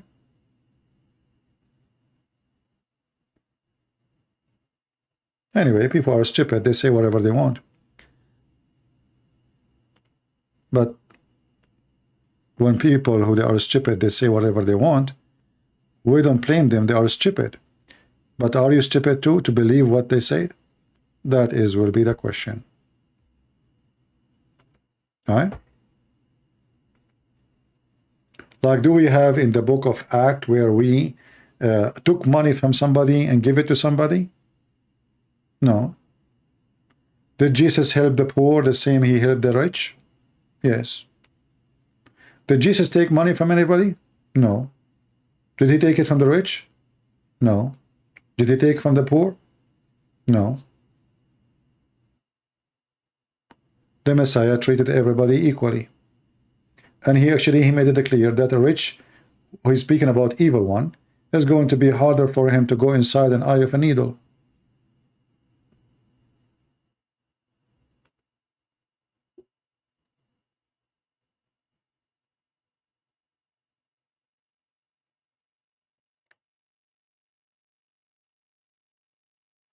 Even the land rule, if it's against God, I'm not going to obey it. There's a limit of what we can obey for the land rule.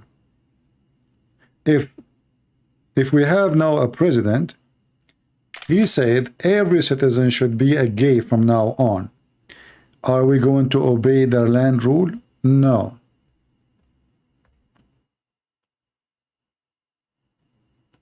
Right? We don't.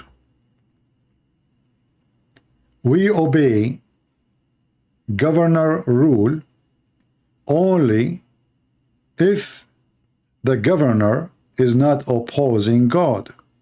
The second he opposes God, I'm not going to obey him. So they have many laws in this country. It's against God. I'm not being obedient to it. This is their law. Nothing to do with me.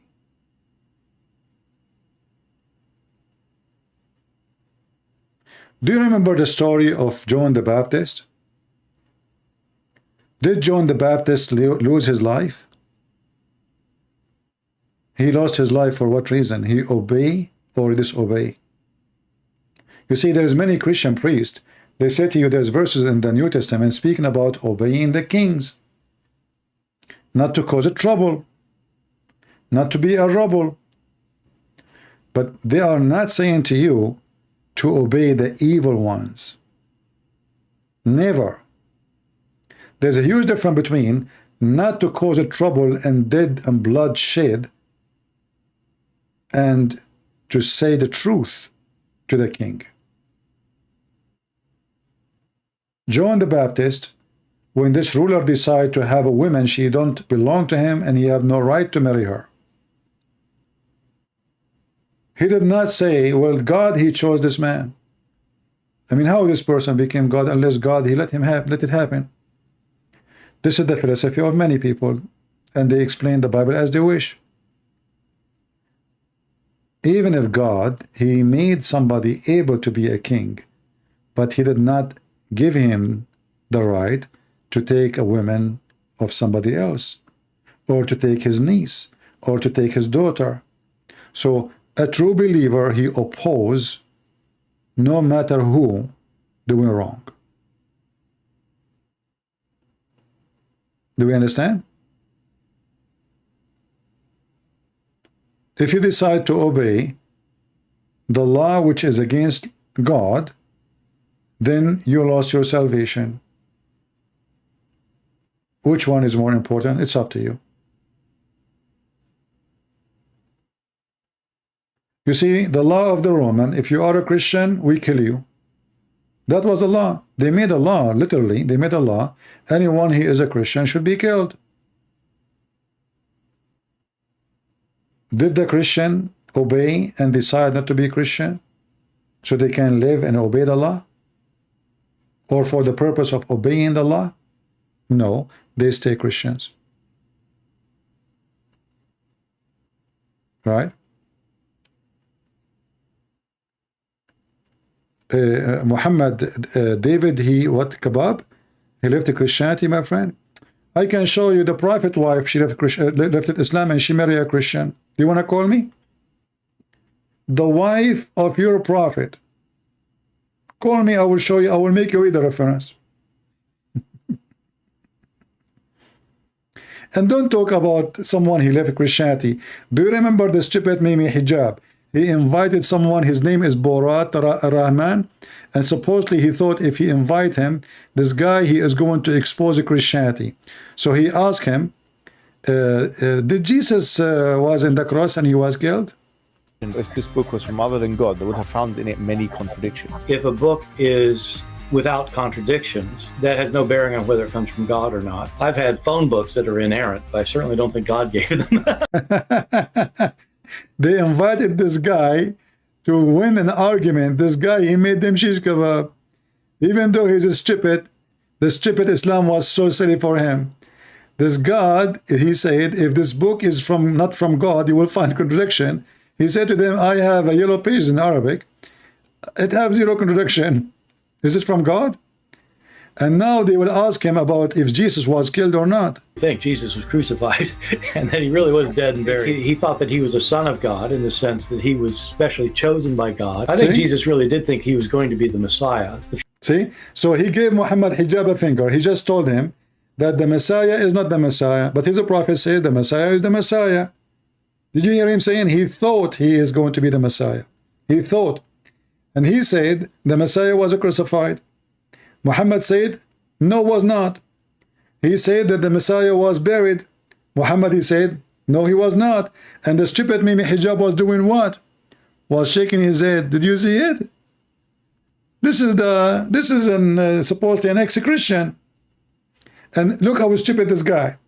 If he just said he thought he will become the Messiah, that means you believe in the Messiah. How you claim to be an atheist? Because if you believe in the idea there is somebody, he is going to be the Messiah, then you are not an atheist. And he said word by word, Christ, he thought he would be the Messiah. He thought he would be the Messiah, which means he believed that the Messiah will come. I really do think Jesus was crucified and that he really was dead and buried. He thought that he was a son of God. And look how Mimi Hijab is shaking his head like a cat, you know? I mean, he brought this guy to get Christianity busted. This guy, in 2 sentences, he destroyed all of Muhammad's words. Do we have any Muhammadan? Okay, we don't have any. Feel free to download my video if you care. We will keep it there for maybe until tomorrow. And until we see you soon again, we say, may the Lord bless you. And we are here to expose the liars and those who make business, their business, the blood of people. You know, Muhammad, just go, man. Don't come here. Don't come here. You're just a kid. You're just as stupid like your prophet. I mean, you must be, say, 6 years old girl, aren't you? I mean, look at your comment. I mean, it's silly, stupid. You know, I don't have time for this stupidity. Let your dad call me, your sheikh call me. You stop being like a little kid. You will never grow. I don't think you are a Muslim. I think you are a bug. You know, you're a bug sent by the Mossad just to be annoying. Like, do you know that my chicken converted to Islam yesterday? Do you hear? The chicken, she converted to Islam? Yes, brother. I see the white chicken. Oh, she's a white. Is she European? Christian Prince. All white chicken, they are European. Are you stupid? Have you ever seen a white chicken in Africa? There's no white chicken in Africa? Absolutely. There's no white chicken in Africa. And this chicken, they became, you know, and see what the scholar in the Bible. The chicken was a scar in the Bible. Exactly. And this thinking, by the way, her husband is Mr. Rooster, and he was white too, and he is thinking now to leave Christianity too. Rooster, he decided to leave Christianity too. Oh, now you remind me. You're a prophet. He says when you hear the rooster, that means he saw an angel. When you see a donkey, that means he saw a shaitan. I wonder where he took that from. Where? I'm not going to talk about it now. Muhammadan, okay, you know what? You forced me, Muhammad, now. I decided to play some comedy. Hold on. I was going to leave.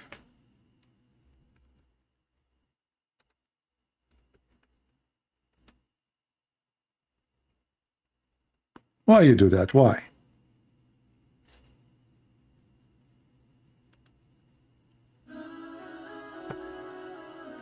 Assalamu alaikum. My heart is breaking. Oh, brothers and sisters, my soul is aching. Brothers and sisters, did you know that so many people are leaving Islam every day? Why would anybody leave such a beautiful religion? Why would they choose to become a sick disbeliever instead? A'udhu billah. Brothers and sisters, 100,000 Muslims are leaving Islam every single year. Over 100,000 Muslims leave Islam every single year. Look at I'm the telling music. you, this is serious stuff. This is not a joke. This is not a joke, brothers and sisters. Yes, we say that there are 1.6 billion Muslims in the world, and Islam is growing day by day. But the standard narrative Has holes in it. and we are not proud of that. And we're not proud of that. Apostates are everywhere. They are among us. There are even people who memorize the Quran. They are prophets of the Quran. The youth are full of doubts. Our youth are full of doubts. And we tell them, doubts? What doubts, man? Doubts? What doubts, man? Have some guts, be a man. Have some guts, be a man. But nobody is answering their questions. And nobody's answering their questions. We tell them to stop questioning and to stop being emotional, and we tell them to be a Chad. Be a Chad, you can do it, I believe in you. But instead, they choose to be bad. We've seen this happen, unfortunately. We've seen this happen to a lot of people. If it continues like this, your child is gonna become an apostate. Your child is going to become an apostate. Imagine your child, the child that you are raising, could end up with the disbelievers, with the kuffar, and go to hellfire. Hellfire will want to swallow them! Hellfire will roast them, toast them, break them, shake them. Hellfire will annihilate them. And the rest of us will be watching. Brothers and sisters, we must act now. We must do something about this. And what you can do is to donate to our channel so that we can do something. May Allah keep. Especially we have to donate. Now, if you donate, we can do something. If you don't donate, remember, if you don't donate, we cannot do something. Brothers and sisters, come on. You have to donate. If you don't donate, how we can do something? This is all the Muslim scam. Donate now so we can do something. If you don't donate, we cannot do something. Mimi Hijabi have a debate with David Wood 2 hours after. Did not even sleep. It was after the middle of the night in USA. They made a video saying, brother, this is the video he's playing of Radio Dawa to donate. 100,000 Muslims leaving Islam only in USA according to Muslims a year. And look at this guy. This guy is even more horrible. Our channel so that we can do something. May Allah keep us firm. No, I'm not talking against opposite prophet. I'm talking about the Muslims. The Muslims, all of them, donate now. Or really, Dawa is now selling fabric. I don't know what it is. That Mimi Hijab is selling the black seed. It's a commercial. Everybody, I mean, if you're selling a book, I would say it's a book. And you are doing education, but you are selling black seed. That's good. Never let us go astray. May Allah keep our children firm. If we don't take constructive steps now, this is going to become an avalanche. It is going to become an avalanche. A tsunami. A tsunami. The apostates, they are everywhere. They don't make it public. They hide it. They are leading prayers. They are leading prayers to the masjid. They are still living the life of a religious Muslim. And they are still leading that life while simultaneously declaring they're apostasy. Brothers and sisters, if you feel as strongly about this as I do, then please donate to us and our cause. You can make a one-time donation or a monthly donation. Please be generous. Please give whatever you can so that we can take the responsibility. We accept, me myself, I accept falafel, baklava, hummus, tomato, I love tomato.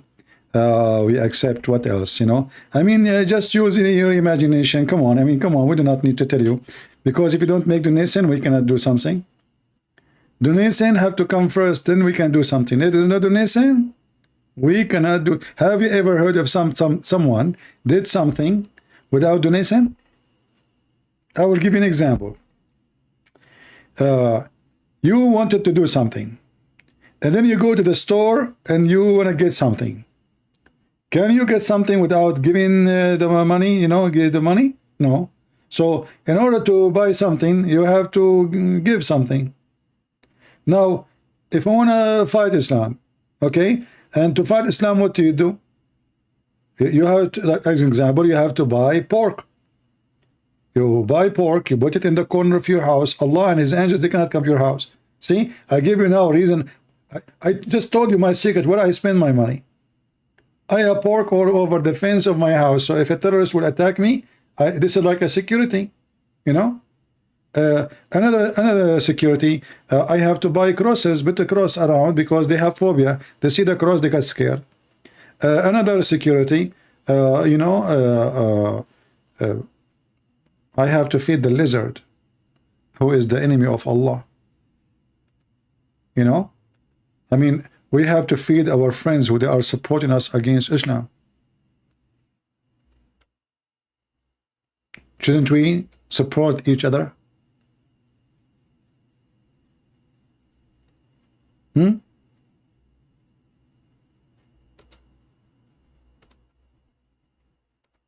True, you know, the enemies of Allah, they should support each other. I don't know. If we are really truthful, we should do that. Or like a hamster, you know. Can we keep hamsters as pets? The Prophet ﷺ instructed us to kill 5 types of animals, whether we find them in the hill area, which is out of the haram, or inside the haram. And he also ordered us in different hadith to kill mice, because a mouse is a type of an animal that is evil by nature. And it carries a lot of diseases, and the plague is one of them, among others.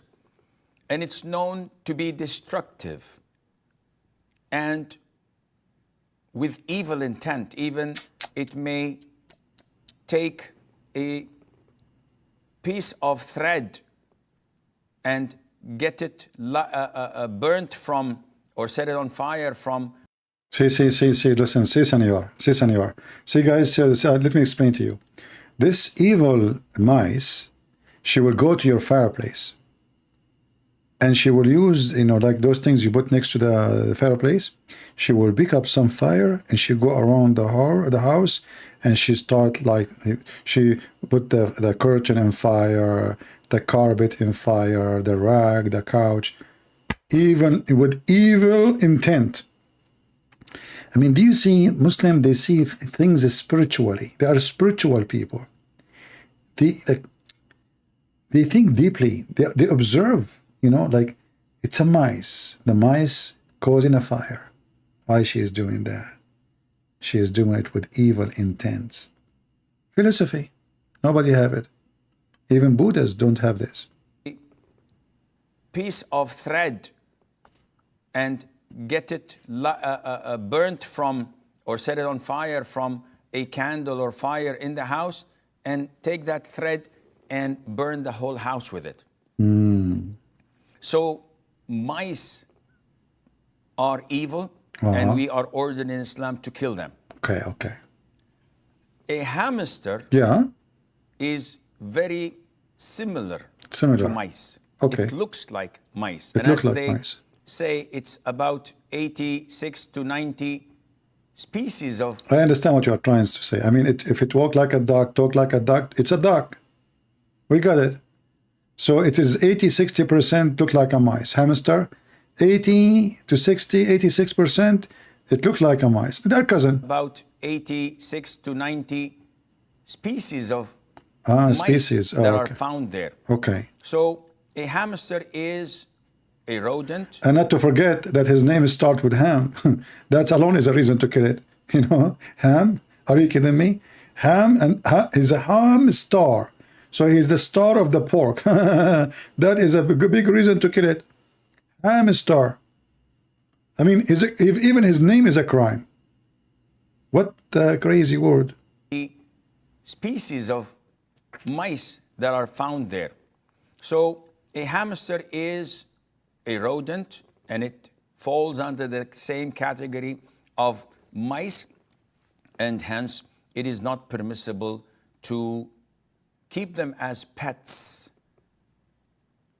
because of the instruction of the Prophet ﷺ to kill them wherever we find them and to dispose Jihad, of Allah them. That's it? What? That's the end of the movie? I thought you want to show us how to kill it, how to shoot it. I'm really disappointed. What the heck? Look, this is a Muslim. He put for you. Look at this. Bit hamster? Haram, haram, haram, haram, haram, haram, haram.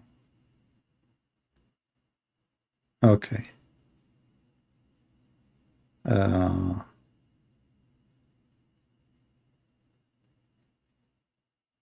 Can we keep cats as pets? And OCD about cats spreading impurity everywhere? Look how deep those questions, man. Cats, rats. Does wife always need a permission to go out? For sure. Men wearing jeans. Haram or halal? Let us see this one. That sounds serious. Harun from Bosnia-Herzegovina. So, Sheikh, basically what I wanted to ask is, what is the permissibility for men to wear tight/tighter jeans? Is it something haram or makruh or something generally to be avoided? Because I remember in a video of yours from a while back, it seemed basically that you were against it, but you mentioned that it's better than, obviously, a woman wearing tight jeans. So what is the ruling on this? Jazakumullahu khairan. وَجَزَاكُمْ. The scholars say that the hadith where the Prophet ﷺ mentioned the two types of the people of hell that he had not seen, and he described them to us, meaning that they will be coming in the future. One of them was women who were dressed but nude at the same time. How would that be possible? How that is? Scholars said that either because they're wearing see-through that exposes their aura, or they're wearing... The women of Muhammad, they were wearing see-through in the street at that time? Brother, I want to go back on time. I am born in the wrong time for sure. Tights that would give the shape out of their bodies. This hadith was about women. Now, for men, we don't have the same hadith, though wearing see-through that exposes your aura is prohibited without any doubt, because you can see the aura. But Muhammad, he was sitting, exposing his balls and his thighs when men, they are going inside his house. And he never covered himself. Muhammad going naked, opening the door, and the man, he saw him totally naked, it's okay. Muhammad taking off his top and a man kissing him down his belly, it is okay. But haram, brother, haram, haram. Okay, let us see a different video. Guys, should I stop or you want to see more? Okay. A sheikh, he says, I don't know. Are you kidding me? Osama from Sri Lanka. Sheikh, my question is in Surah Al-Duha, Allah subhanahu wa ta'ala says in the verse number 6 and 7 and 8, أَلَمْ يَجِدْكَ يَتِيمًا فَآوَى وَجَدَكَ ضَالًّا فَهَدَى وَجَدَكَ عَائِلًا فَأَغْنَى. So Allah uses the word called find and found in this 3 ayah. So the word found is used if someone forgets something and he finds it. As Allah is Al-Alim, the all-knowing, why did he use the word called find and found in this ayahs? I don't know. It's very simple, Akhi. This is... I don't know. The guy is asking, if Allah, he knows everything, how he used the word, he found you. He found you mean he did not know until he found you. You know what I mean? Do you understand the question? Allah, he found Muhammad lost and he guided. Allah, he found Muhammad misguided and he guided him. So he's saying, how Allah, he is the all-knowing, he knows everything, yet he just found this. The Sheikh answer, very simple. I don't know. Straightforward. In Surah Al-Duha, Allah subhanahu wa ta'ala says in the verse number 6 and 7 and 8, أَلَمْ يَجِدْكَ يَتِيمًا فَآوَى وَجَدَكَ ضَالًّا فَهَدَى وَجَدَكَ عَائِلًا فَأَغْنَى. So Allah uses the word called find and found in this 3 ayah. So the word found is used if someone forgets something and he finds it. As Allah is Al-Alim, the all-knowing, why did he use the word called find and found in this ayahs? I don't know. It's very simple, Akhi. This is something that you have to go to the books of Al-Bayan. So you are the Sheikh. Guys, you have to go to the book of Al-Bayan.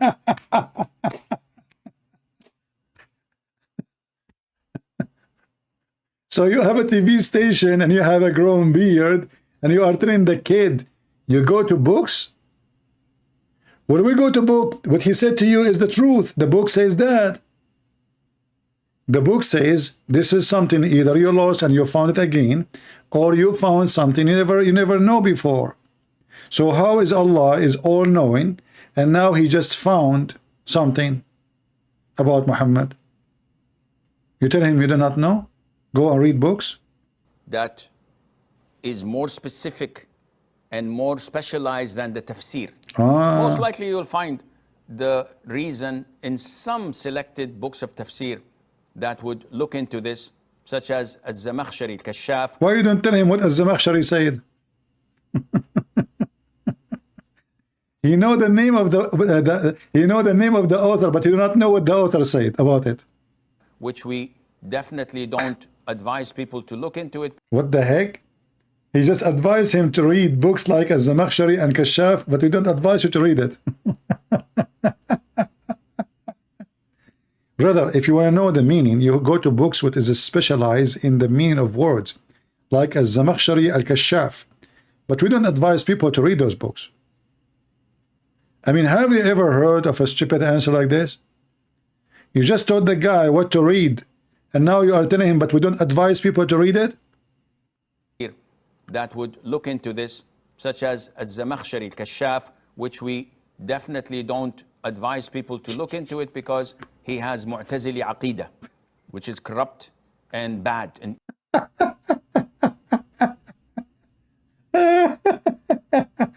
he's asking the guy that the meaning for this word can be found in the book of somebody is corrupt.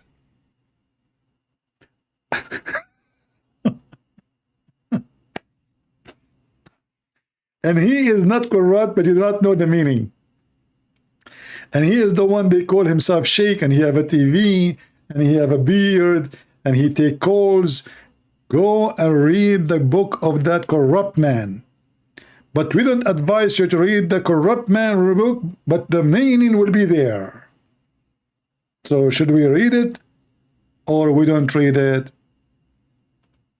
Evil. And he is evil too.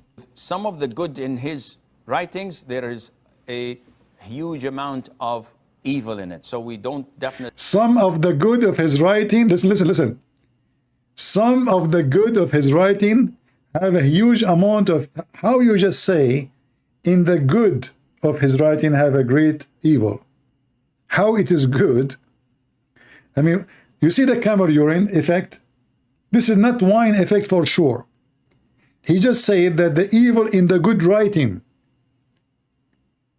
In his good writing, there is a great amount of evil. Good writing.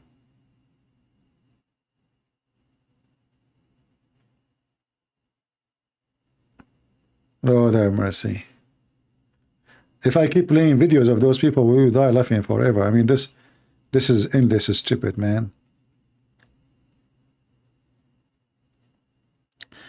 Why you don't leave Islam? Sheikh, I have been suffering from waswas for more than 2 years, and about my belief in Islam, and they are too intense. And when I say astaghfirullah, I can't even say like it with the certainty. When I say astaghfirullah, I don't have that certainty while saying it. And I like it, my waswas are too dense. Why don't you leave Islam? He's asking the guy, okay, as long as this is the case, why you don't leave Islam? You don't believe in Allah. And when you say the name of Allah, you are not certain about Allah's existence.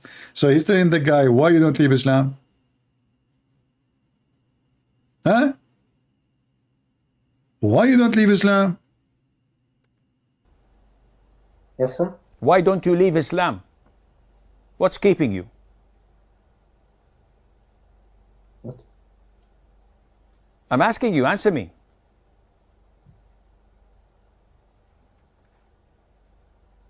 Oh, we did not take that literally and left Islam already and hung up. No, sir, no, sir. So, answer me. Why don't you leave Islam? What's that? Because I know it's the truth. Okay, and because you're afraid of hellfire, and because you want to go to Jannah, yes. Correct? See? Yes, sir. Now, if... None of those is the reason to be a Muslim, actually. He's afraid. He want to go to Jannah to F the girls. This is the reason to be a Muslim? You see how they expose themselves? Not because they believe, he's just afraid. He just told him he don't believe in Allah. He have no certainty of Allah exists. And now he's saying to him, why you don't believe in Islam? Why don't you leave Islam? He says, is that the reason because you don't, you're afraid you want to go to heaven? The guy, he said yes. The enemy of Islam, whether he's the president or the prime minister, comes to you with a glass of orange juice. And he says, oh, Muhammad bhai, drink this orange juice, it's good for you. Will you drink it? No. Why? Because he's evil. Because he's evil, and you know that he has definitely put poison in it. Definitely, but the one who bring you the camel urine, you drink it immediately. Orange, you just said it's orange juice. And now he is the enemy of Islam. He will put poison for you. But all the Muslims, they eat in the restaurant of the kuffar. They go to Thailand, they eat in the restaurant of the Buddhist. And they drink the vodka of the Russian. Now you tell me. You tell me. Will you come and say, Sheikh, I have waswas. Muhammad bhai, who is this waswas coming from? But Mike. Oh, Sheikh, it's coming from Satan, my fierce enemy. So I said, why do you believe him? How is it logical? The guy, he just asked you, he don't have certainty about Allah. And now instead of telling him to prove how Allah exists, you are blaming Shaitan. You are blaming the enemy of Allah. You are blaming everybody, but you don't tell him how we can be certain about Allah. Isn't Allah was exist before Shaitan? Which means the certainty of his exist should be proven without talking about Shaitan. Can we prove Allah without speaking about this and that? Do I need Shaitan to make this person believe that Allah is true, because shaitan is the one who's making you not to believe? Maybe it's Allah is the one who made him to do that. Isn't it the Muslim belief in destiny? In fact, not maybe, it is what you Muslim believe. Everything is a destiny. To believe or not, it's a destiny. Nothing in Islam is not a destiny. Sin, adultery, fornication, killing, everything is a destiny in Islam.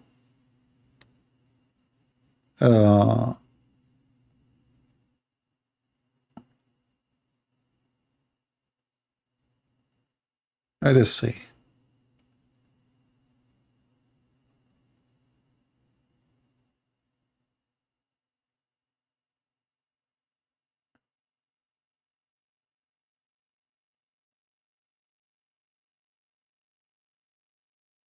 I'm trying to find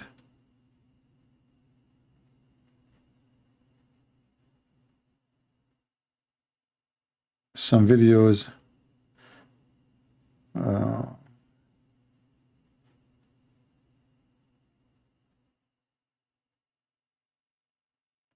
Look at those glasses. Oh boy.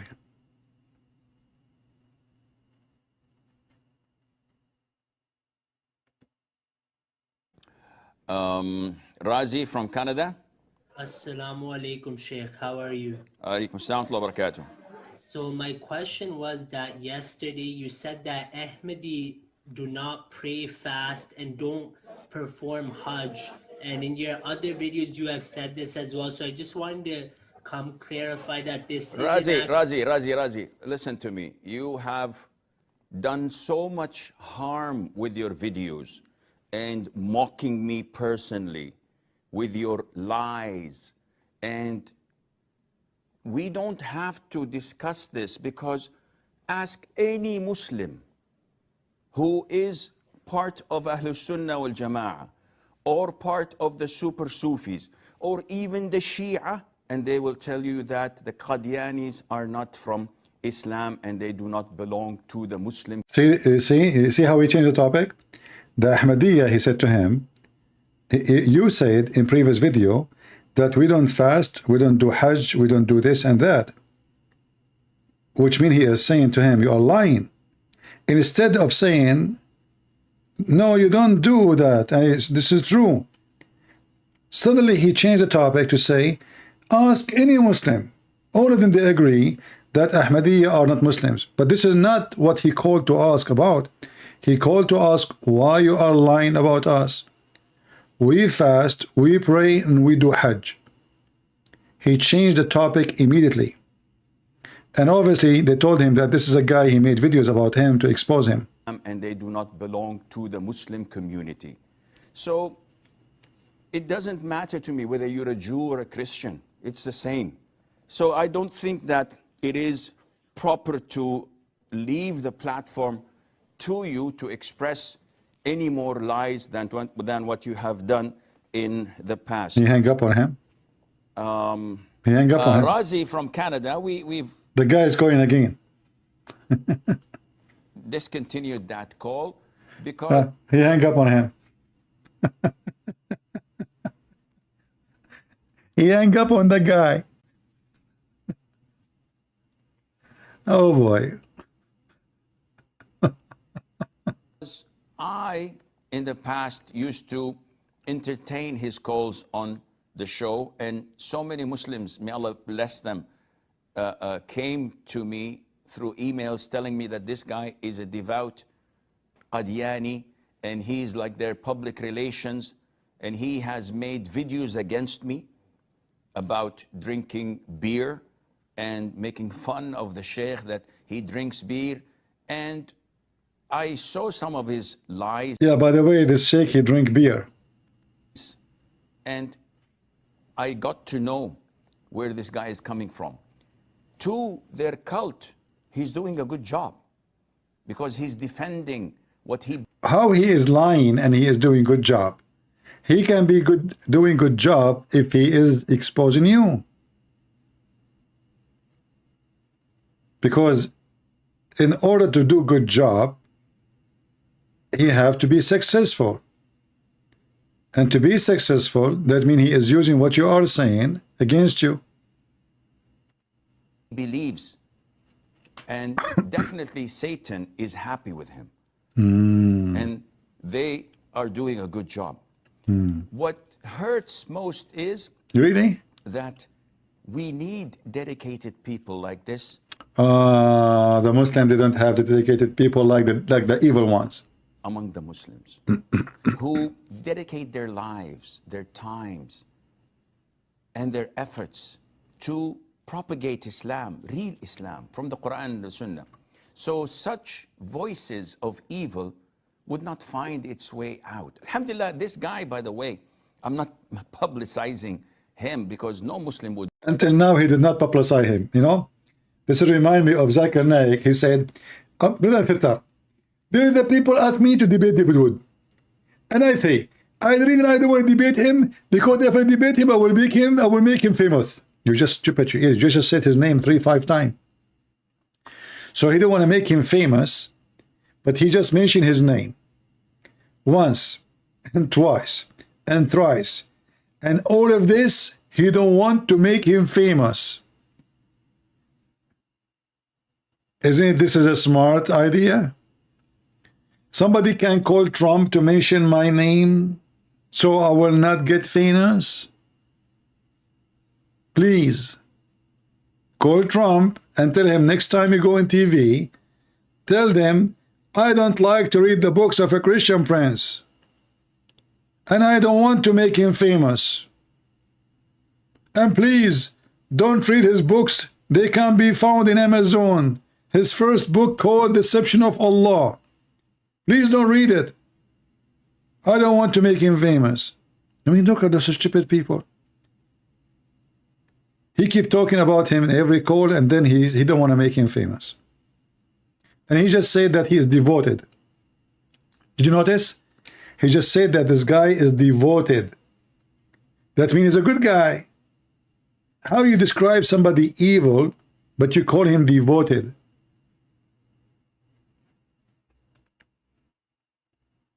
Let us go to the Quran Yoga.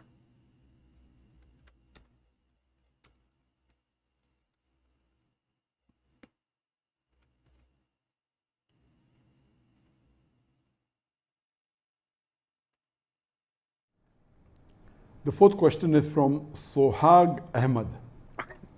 Sir, please debate with David Woods or say something to him as he says lot of rubbish things about you and other Islamic scholars. This person, Sohag Ahmad, and few other Muslim brothers have been continuously asking this question that, oh, why is Dr. Zakir Naik not debating with David Woods? And they keep on asking this question several times, and I didn't think it was important, but now finally I've taken the question to give them the reason. Firstly, you have to understand that anyone that challenges a person, it's not required that you should accept the challenge. Exactly.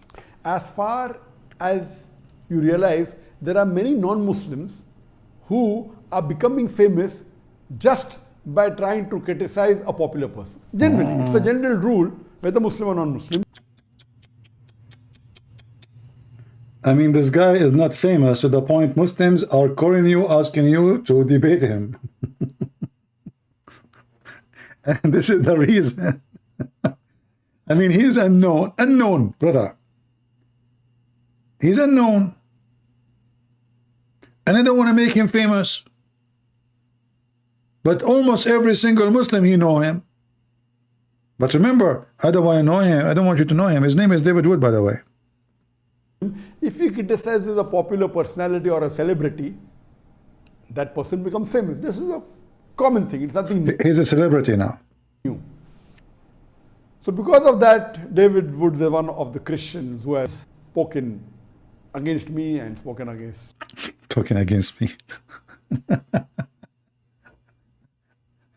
The Chinese, they said, he left as a donkey, never came back as a horse. You know, the first time I did read the sentence, it was, I think it was a book called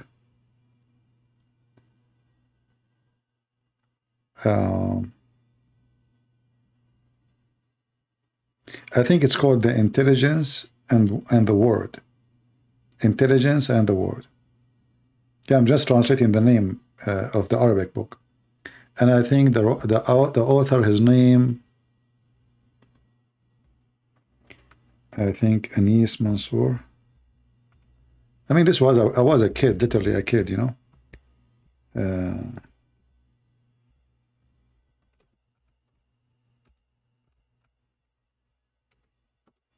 Let me see.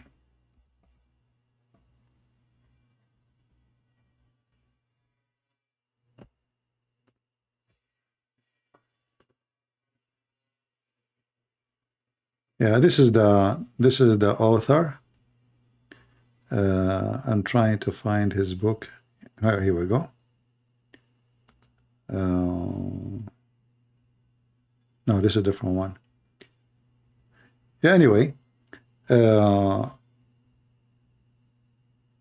what I remember when I learned this sentence first time, where he said that the Chinese, they say, he left as a donkey, never come back as a horse.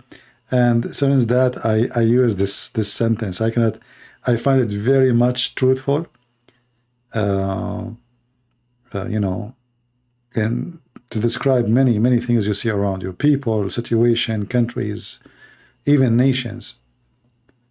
Like, you know, if you speak about the Middle East, with all the oil we have and unlimited money and resource, I mean, we have a flood of money coming from the ground, literally flood of money. The Middle East is still the most worst, uneducated, cave-time land. Even though they build high buildings, like, you know, if you type now Dubai, they will say to you, Dubai have high buildings. It is zero. There's no country in Dubai. Dubai is not a country. It's a country made of cartoon. One bullet will make the whole country collapse, for it's just a farm. It is a hub, you know, hub where everybody put his outlet. It's a place where people do money laundering and mafia business, prostitutions, you name it. Same as Qatar. All the country, it's not exist. It's just the faucet of the gas.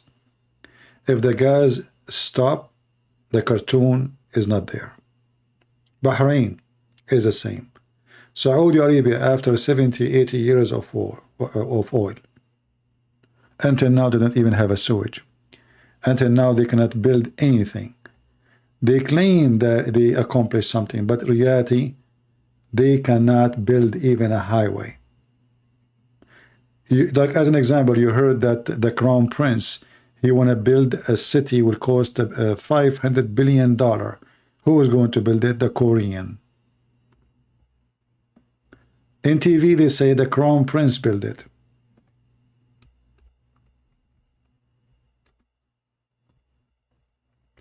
If you search right now, Korean contract, Emirat, Korean contract, Saudi Arabia, Korean contract, Qatar, Korean, they are building all the Middle East. But Korean are people who used to be very poor,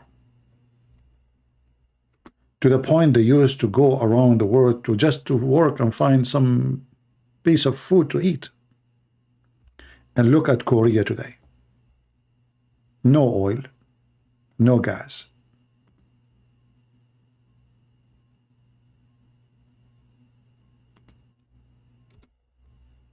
Top technology,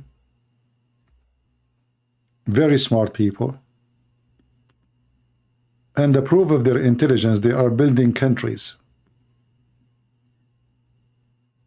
So what is missing in the Middle East? Why poor people like the Korean, they are flourishing? And why rich people like the Arab are demolishing? The answer is very simple. There is no civilization. Islam came and every civil power destroyed. Take Islam away, the Middle East will be a different land. You know, in one upon the time, Persia was equal to Rome. And Rome and Persia used to fight over power to control the world, the old world. What is Iran today? Iran today is a powerful country if they are going to fight Saudi Arabia. Iran is a dead country if they want to fight Israel. Iran today, people are selling their kidney so they can live. Prostitution is #1 business. Even though they have oil, they have a lot of resource. So what happened to Iran, who was a flourishing in the time of the Persian before Islam? And why now it is horrible, miserable? There is no water, even to drink.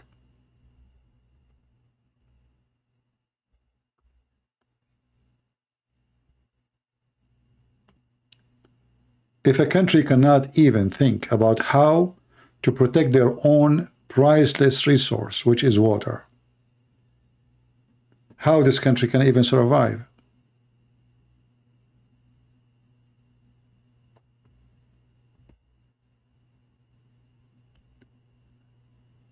The evil of Islam made them think only about war.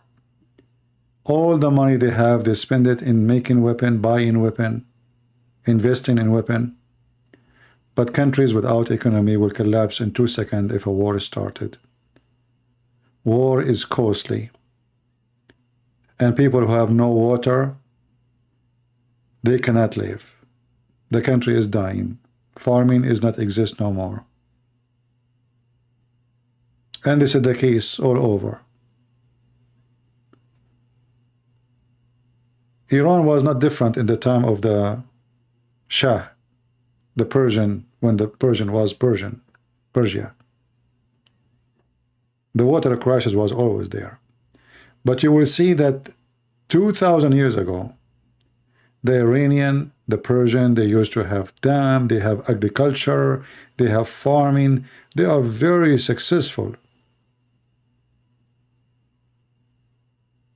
to have a better life. Yathrib, the city where the Jews used to live, and Muhammad, he took it later, was the most famous farm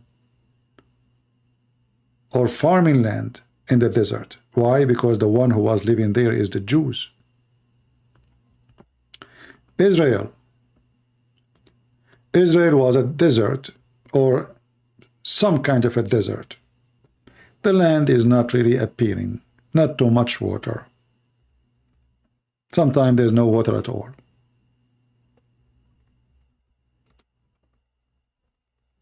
If you go right now and you see the desert, you will see how Israel, the Jews, they turn the desert into green, beautiful land. What is missing? The Arab controlled this land for more than 1,000 years, 1,400 years. Was desert, and it stayed as a desert. The Jews came.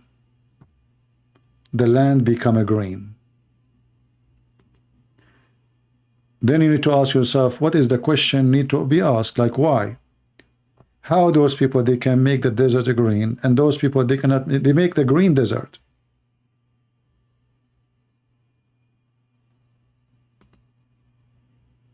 It doesn't make sense.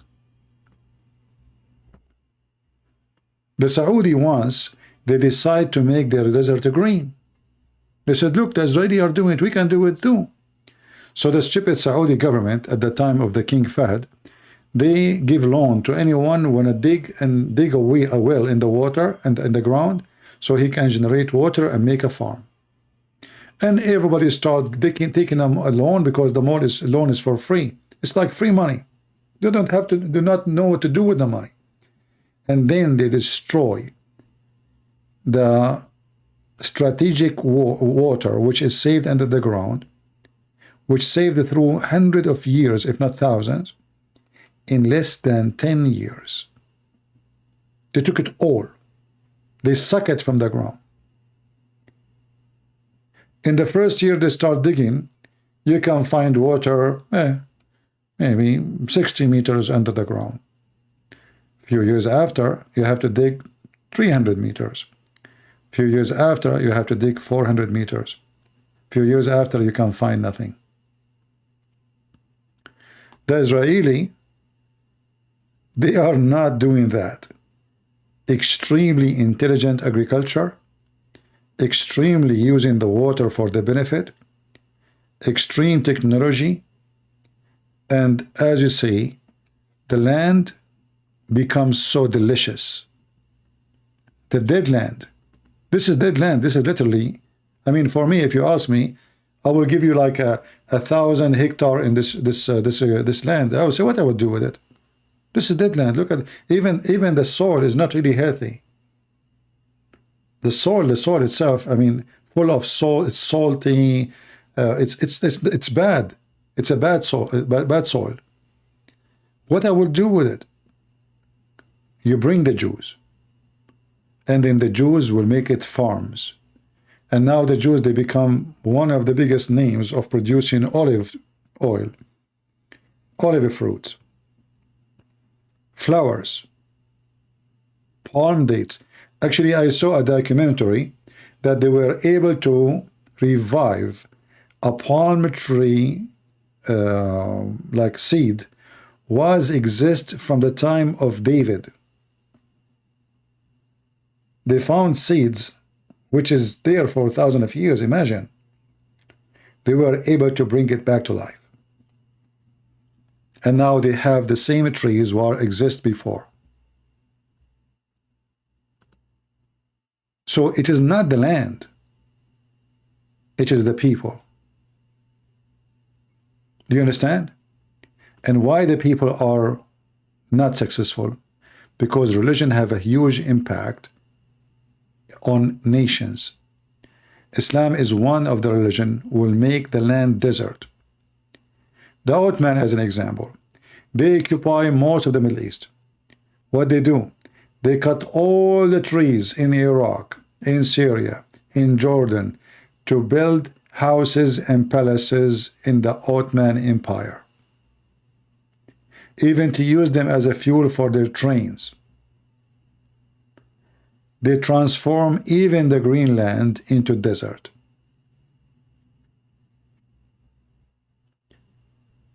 Jordan is a country just across the street from Israel. Go check Jordan. It's a dead land.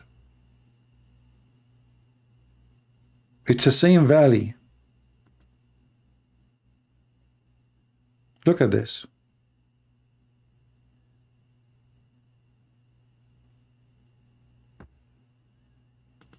This is the land how it is before the Jews they took it.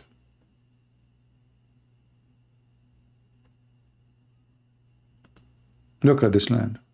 It's dead. There's nothing. And they don't even have the water. They don't have even the resource for water. And one day, the Jews wanted to do something good for all the area. So they told the Jordanian king at that time, hey, listen, what about we open a tunnel between the Mediterranean and the Dead Sea?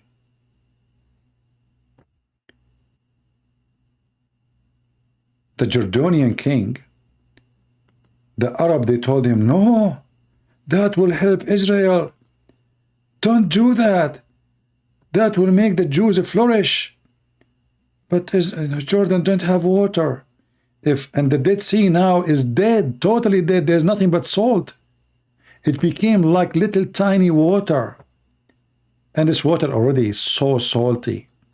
You can't even walk in it, by the way, because it is like the salt make like caves. When you walk in it, it can collapse and you can die.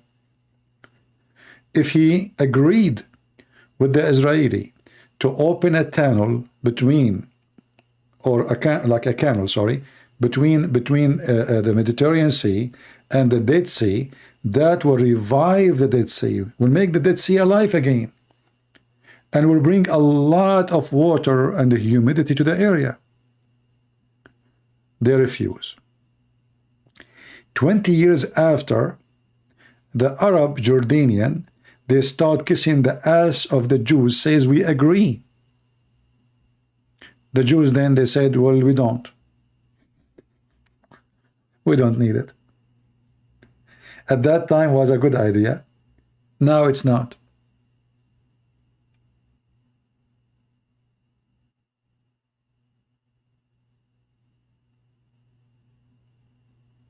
If they agree to open this thing, the whole area will change. That will give a lot of wealth to all the people around. But because they are full of their hate, they don't want the Jews to get the benefit. They want to have the benefit only for themselves. They refuse. And Dead Sea Tunnel was going to provide electricity, agriculture, fishing, I mean, you name it, because the Dead Sea will not be dead no more. Simply you have unlimited water, and not only that, actually this can help, they are complaining about like the global warming and the sea is rising. So taking water from the Mediterranean, that take water from all the oceans. And the Dead Sea is way down. So the water will run so easy, you do not need even a pump, and you can generate a lot of electricity by opening such a tunnel, and that will help both countries to have a great benefit. They refuse.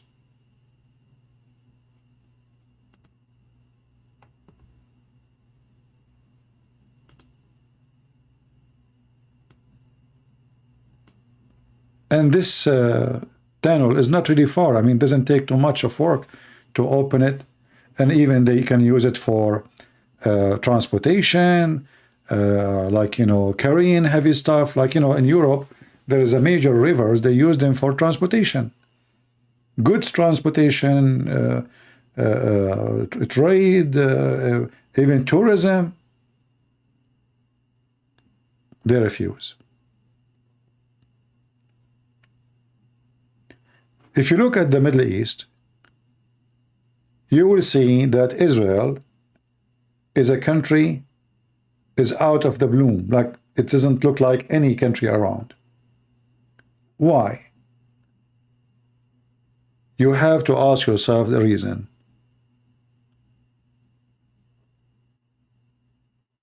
And the reason is they are not Muslims. If Israel become Muslims, Israel will be doomed. They will become the same as Jordan, the same as Iraq, the same as Syria, the same as Lebanon. Look at Lebanon. Look what Islam did to Lebanon. Lebanon used to be the most moderate country in the world, at least in tourism and banking. Today, they don't even have electricity. They don't have water. Today, Hezbollah is destroying the country.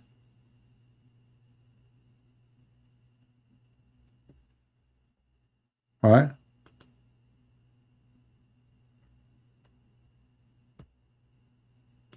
So religion is a huge impact and will take you back on time to the cave time.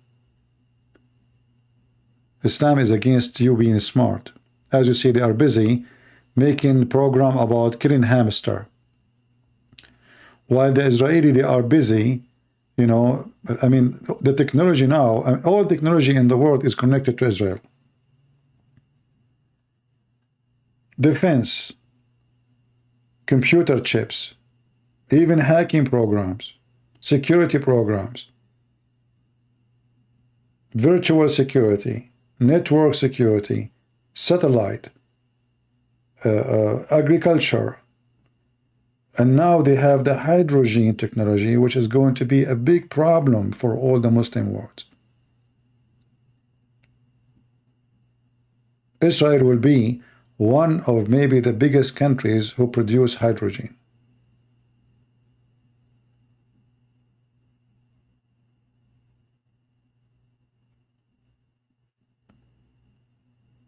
Wealth sometimes can be a curse for some people. if they are uncivil and ungodly. Wealth destroy them. If a person is a ungodly, what he do with wealth? Drugs, hashish, sex, crimes. He go out of control because now he is wealthy. He think he own the world. A civil person who believe in God, money will not make him a worse person. Money will make him use it godly way. He will be successful. He will think about how to benefit others, how to benefit his homeland, how to benefit even the whole world.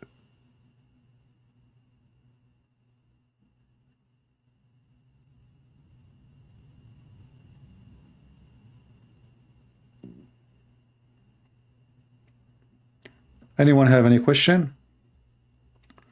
Actually, for me, I wish they accepted to make this project for the Dead Sea. That will be a great project. I mean, it's a Dead Sea. It's dead, just dead.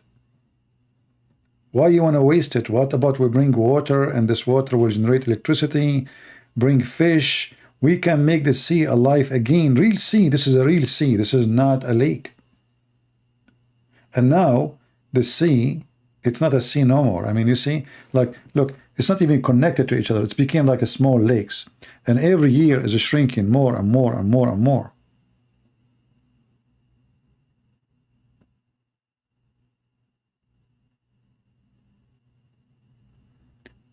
Any question?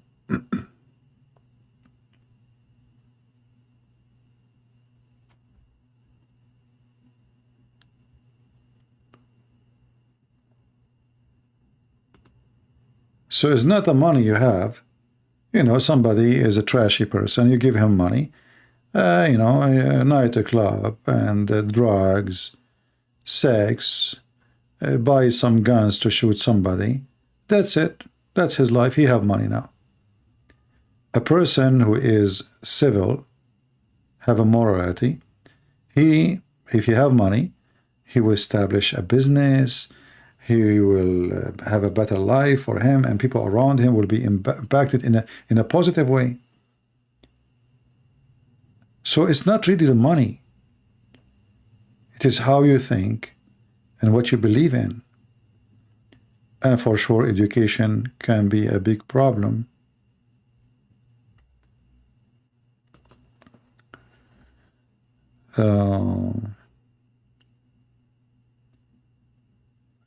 My country can grow tomato because Israel gave them technology.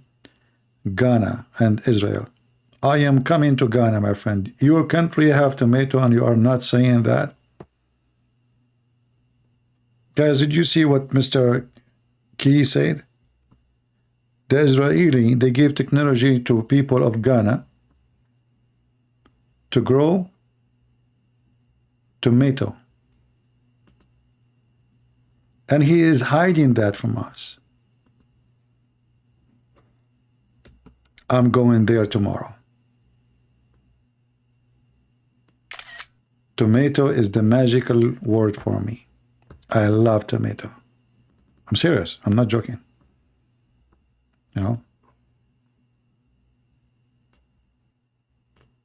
Actually, I saw even they are helping Morocco. You see, they are helping Muslims. They are helping Muslims to generate. Imagine they are generating water from the air. From the air. Not from the ground. Yeah.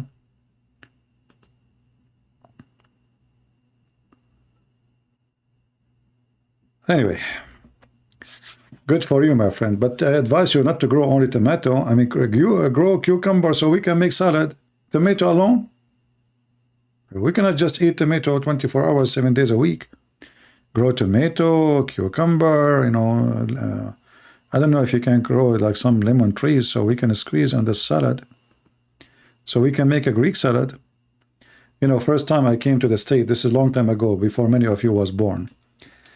Because as you know, I'm very, very ancient. I was invited to like a wedding party or something like that. And they have a menu.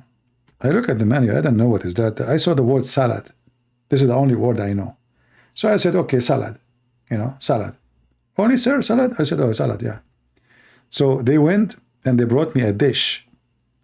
And you know, I never saw salad like this. I thought this guy is insulting me, making fun of me. This is something, this is a dish you give it to a goat. I never saw salad like the American salad. A bunch of leaves of lettuce, and then there's 2 pieces of tomato on the side. And what? I mean, this is something you give to a goat. Where is the salad? Where is the salad? It's like going to the grocery store, grabbing some leaves and put them in the dish as it is. This is called salad. And I was saying, man, this is salad. And since then, I never order salad in any American restaurant. Never. Yeah, I mean, I don't know how they do the salad, man. You feel like you're... Look at this one. Look at this dish. This is salad.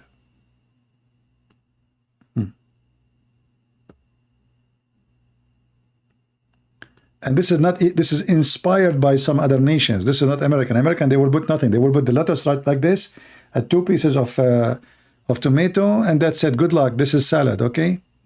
Yeah. And chew it. I mean, do you even know what salad means? Oh boy.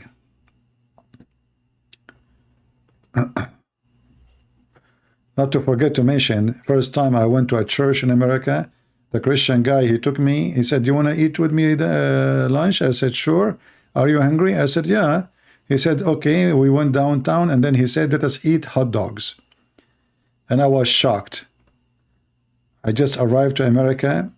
I went to a Christian church. The guy in the church was very nice. He invited me, and he want to make me eat hot dogs. And my head start like getting dizzy. Those people, they eat dogs. They don't look like, I mean, they eat dogs. I look at him, I mean, do really he's going to feed me dogs? Hot dog? And he's so excited. I said, it's good? He said, yeah, it is good. You would love it. And I was saying to myself, oh, what I'm working with who? Those people are weird. They eat dogs. I said, you know what? I want to eat at home, you know? He said, what happened? He said, you know, actually, I'm not really hungry. You know, okay, now he's talking to you. I'm going to go home. You know, the guy, he said, he can notice there's something changed. He said, where are you going? He said, what, did I do something wrong? He said, no, you did not, you know, you just eat. You know what? You go eat, I'll wait for you here.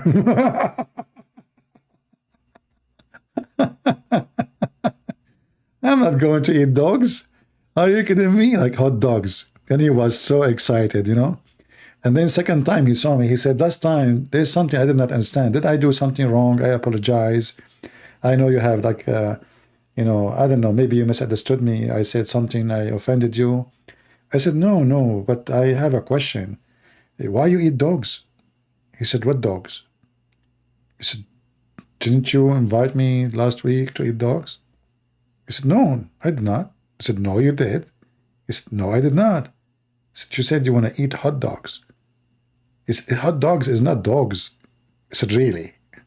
So it's hot dogs, but it's not dogs? You know? And I was like investigating the situation, you know? Like, are you saying I'm stupid or what? Like, hot dogs is not dogs, so it's what? Hot rabbit? He said, no, listen, hot dogs is not really dogs. We call it hot dogs. And he started thinking how, like, why? And then he said, hold on, let me. So he went to somebody. He said, by the way, why we call it hot dogs?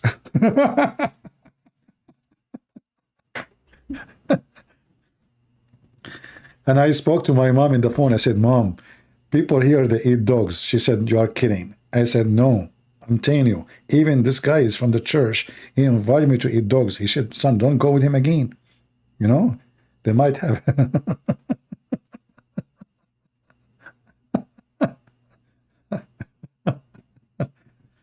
Yeah. Hot dogs. I mean, I said to myself, what is next? Hot cats, hot rats, hot, nobody knows what will happen. Yeah, look, this is salad. Oh boy. Look, this is American salad. This is a true American salad.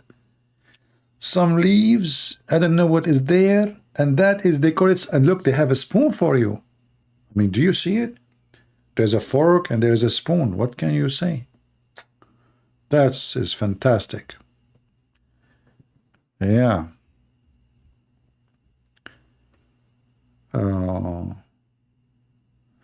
Anyone have a question? Costco hot dogs? Yeah, I eat in Costco. They have a sandwich. I forget the name of sandwich. It's really big. It's nice size. Yeah.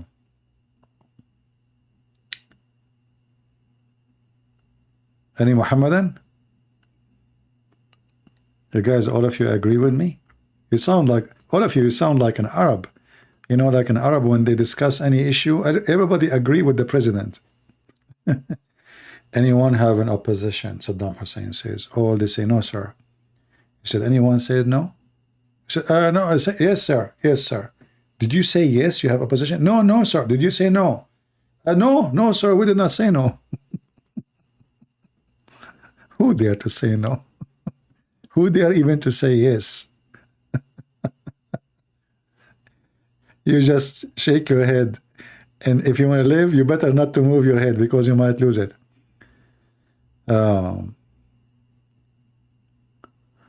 Why no Muslim debate me? I mean, those people are busy making fatwa for hamster. They want me to want them to debate me? Hamster. Don't you see they are busy with the hamster? Their sheikh is solving problems of hamster. Lizard, they want to wage war against lizard.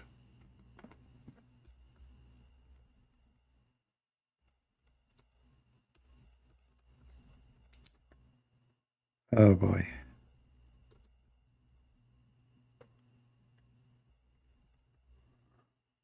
The lizard is different story.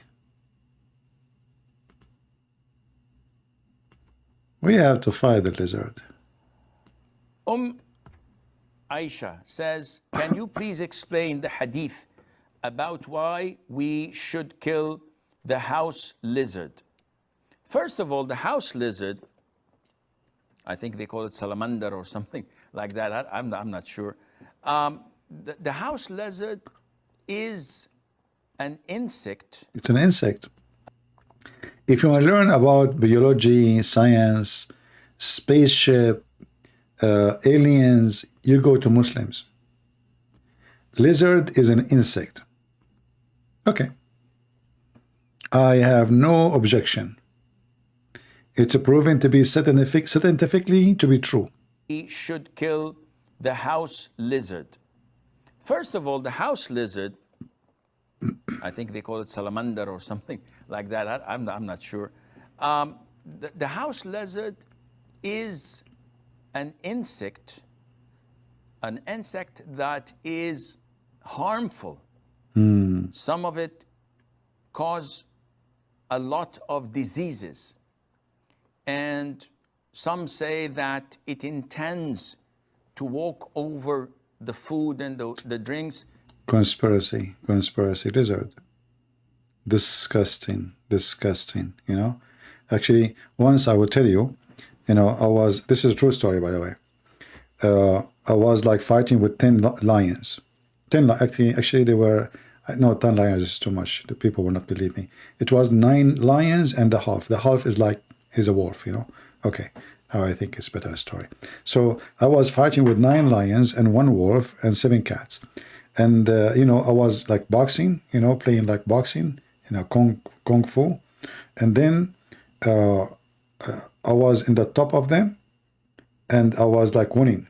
And then the lizard, he come in my shoulder. And he was very heavy, you know. So I could not really carry him.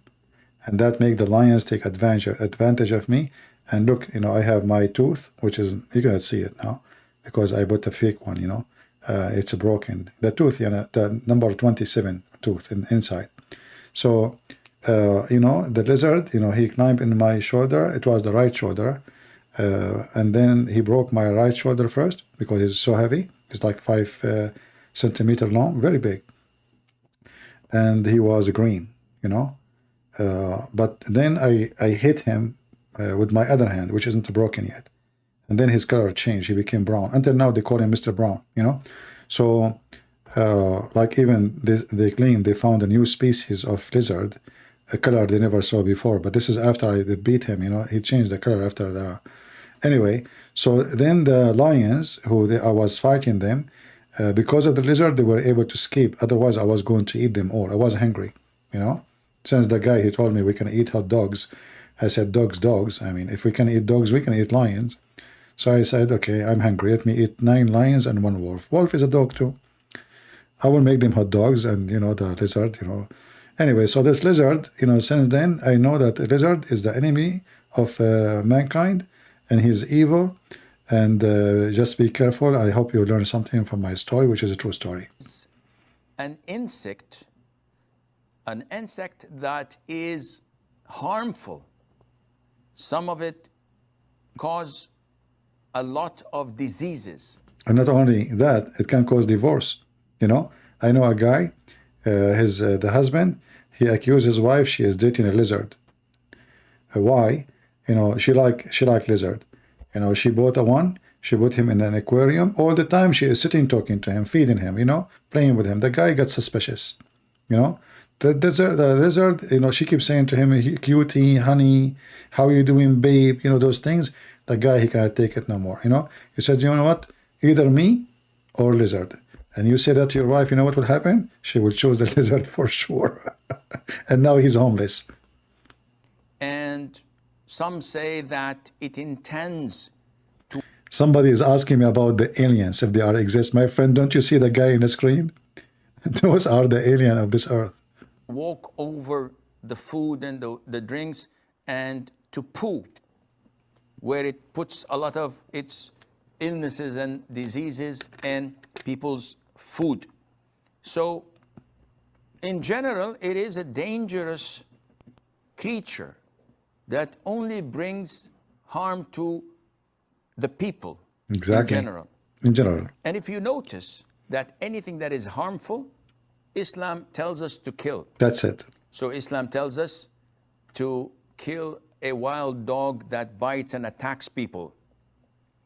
It tells us to kill mice because they spread all types of diseases. Plague is one of they are most infamous for. And also they cause fire in houses. 99% of fires in the world is caused by mice. As in the hadith of the Prophet ﷺ, it tells us mice do heinous things. Yes. Though people nowadays are so fond of them. We're told to kill the crows. Because it's black. A crow that also carries diseases and eats dead meat. Isn't it all animals eat dead meat, you idiot? You know? Give a chicken a piece of meat and see what they will eat. They will eat it. Stupid idiot. They eat shit. Chicken, they fight over shit. I'm serious. I mean, those people, their logic is so stupid. They eat dead meat. Like, say they eat dead bodies they found everywhere. But all animals, if they are not informed, they would do that. All animals. The most cute bird, the one you like, the voice of the bird, they eat worms, they eat cockroaches, they eat insect. Cockroach. If a chicken see cockroach, will swallow him like it's swallowing like a snack, yummy snack. What those people are talking about? We're ordered to kill snakes. We're ordered to kill scorpions, and these by nature are harmful for people. So killing them is justifiable and it's a legitimate thing to do. Likewise with the house lizards.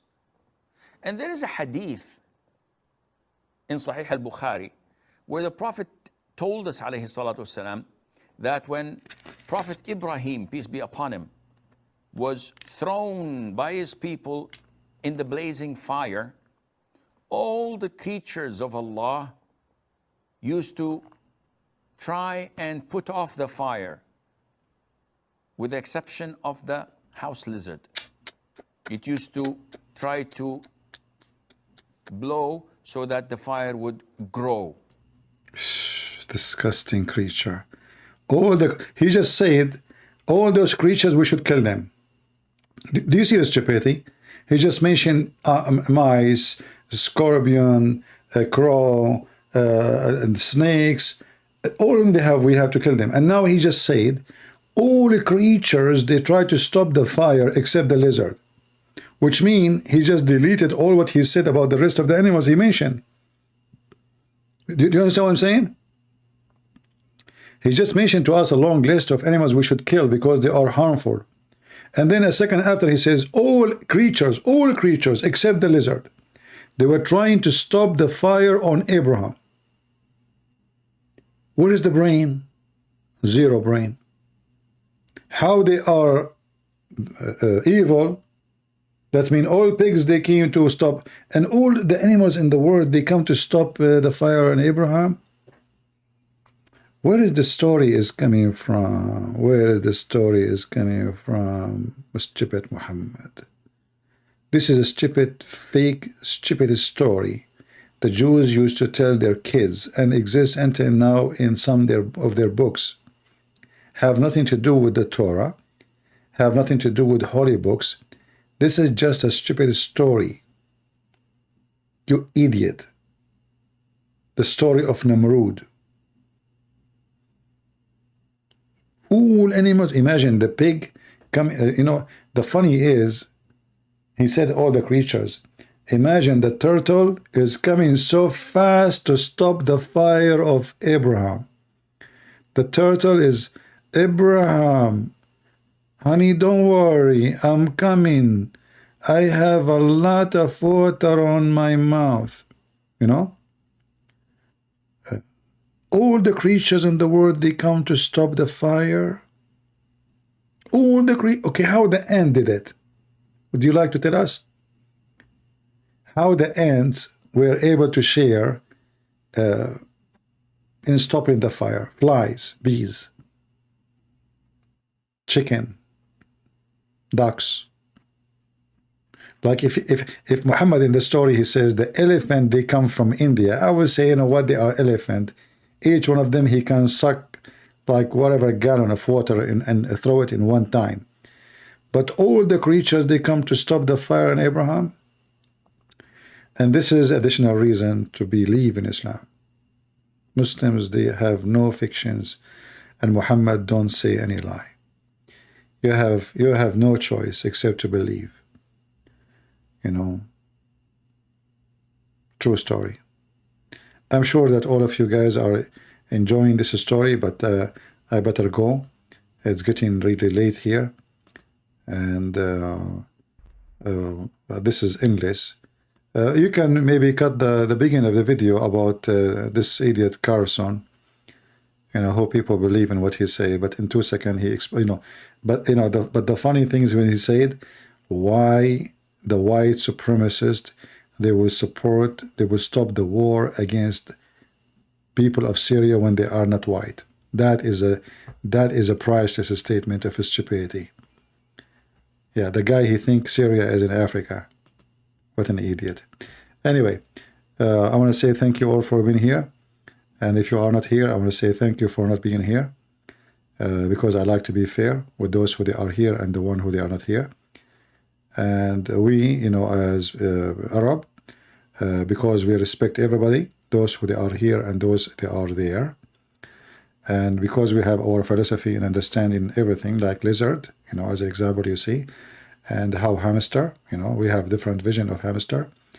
We can help you and your nations in case you have a problem to solve any problem you have. As you see, we Arab, we have zero problem. Zero. Because Prophet Muhammad, he woke up in the morning, he drink coffee, and he fix any problem. Like, he drink coffee, you know, Aisha, she make coffee before even she finish it, you know, he tested, the problem is solved, you know. So if you have any problem in your countries, just invite the Arab. We can teach you how to make suicide belt, if in case you do not know how to do it, how to use TNT or C4, you know. I mean, we are full of technology, you know. We can teach you, like as an example, how to open a pimp house. To be successful, like, you know, you will be really rich. You know, you marry 4 women, you go to Saudi Arabia, you give them a visa, they are wives for you, and then you make them work. You know, you think, you know, it's very easy. So we can teach you a lot of things, can be very helpful. And if you don't have skills about cooking, as an example, see, we are the best people to teach you how to do cooking. Actually, we are the first ones who make cookies. Even the Prophet Muhammad, this is how delicious our food. When he go and do poo-poo, the earth open its mouth and swallow his poo-poo. Some they say that because he is holy and his poo-poo is holy. This is not true.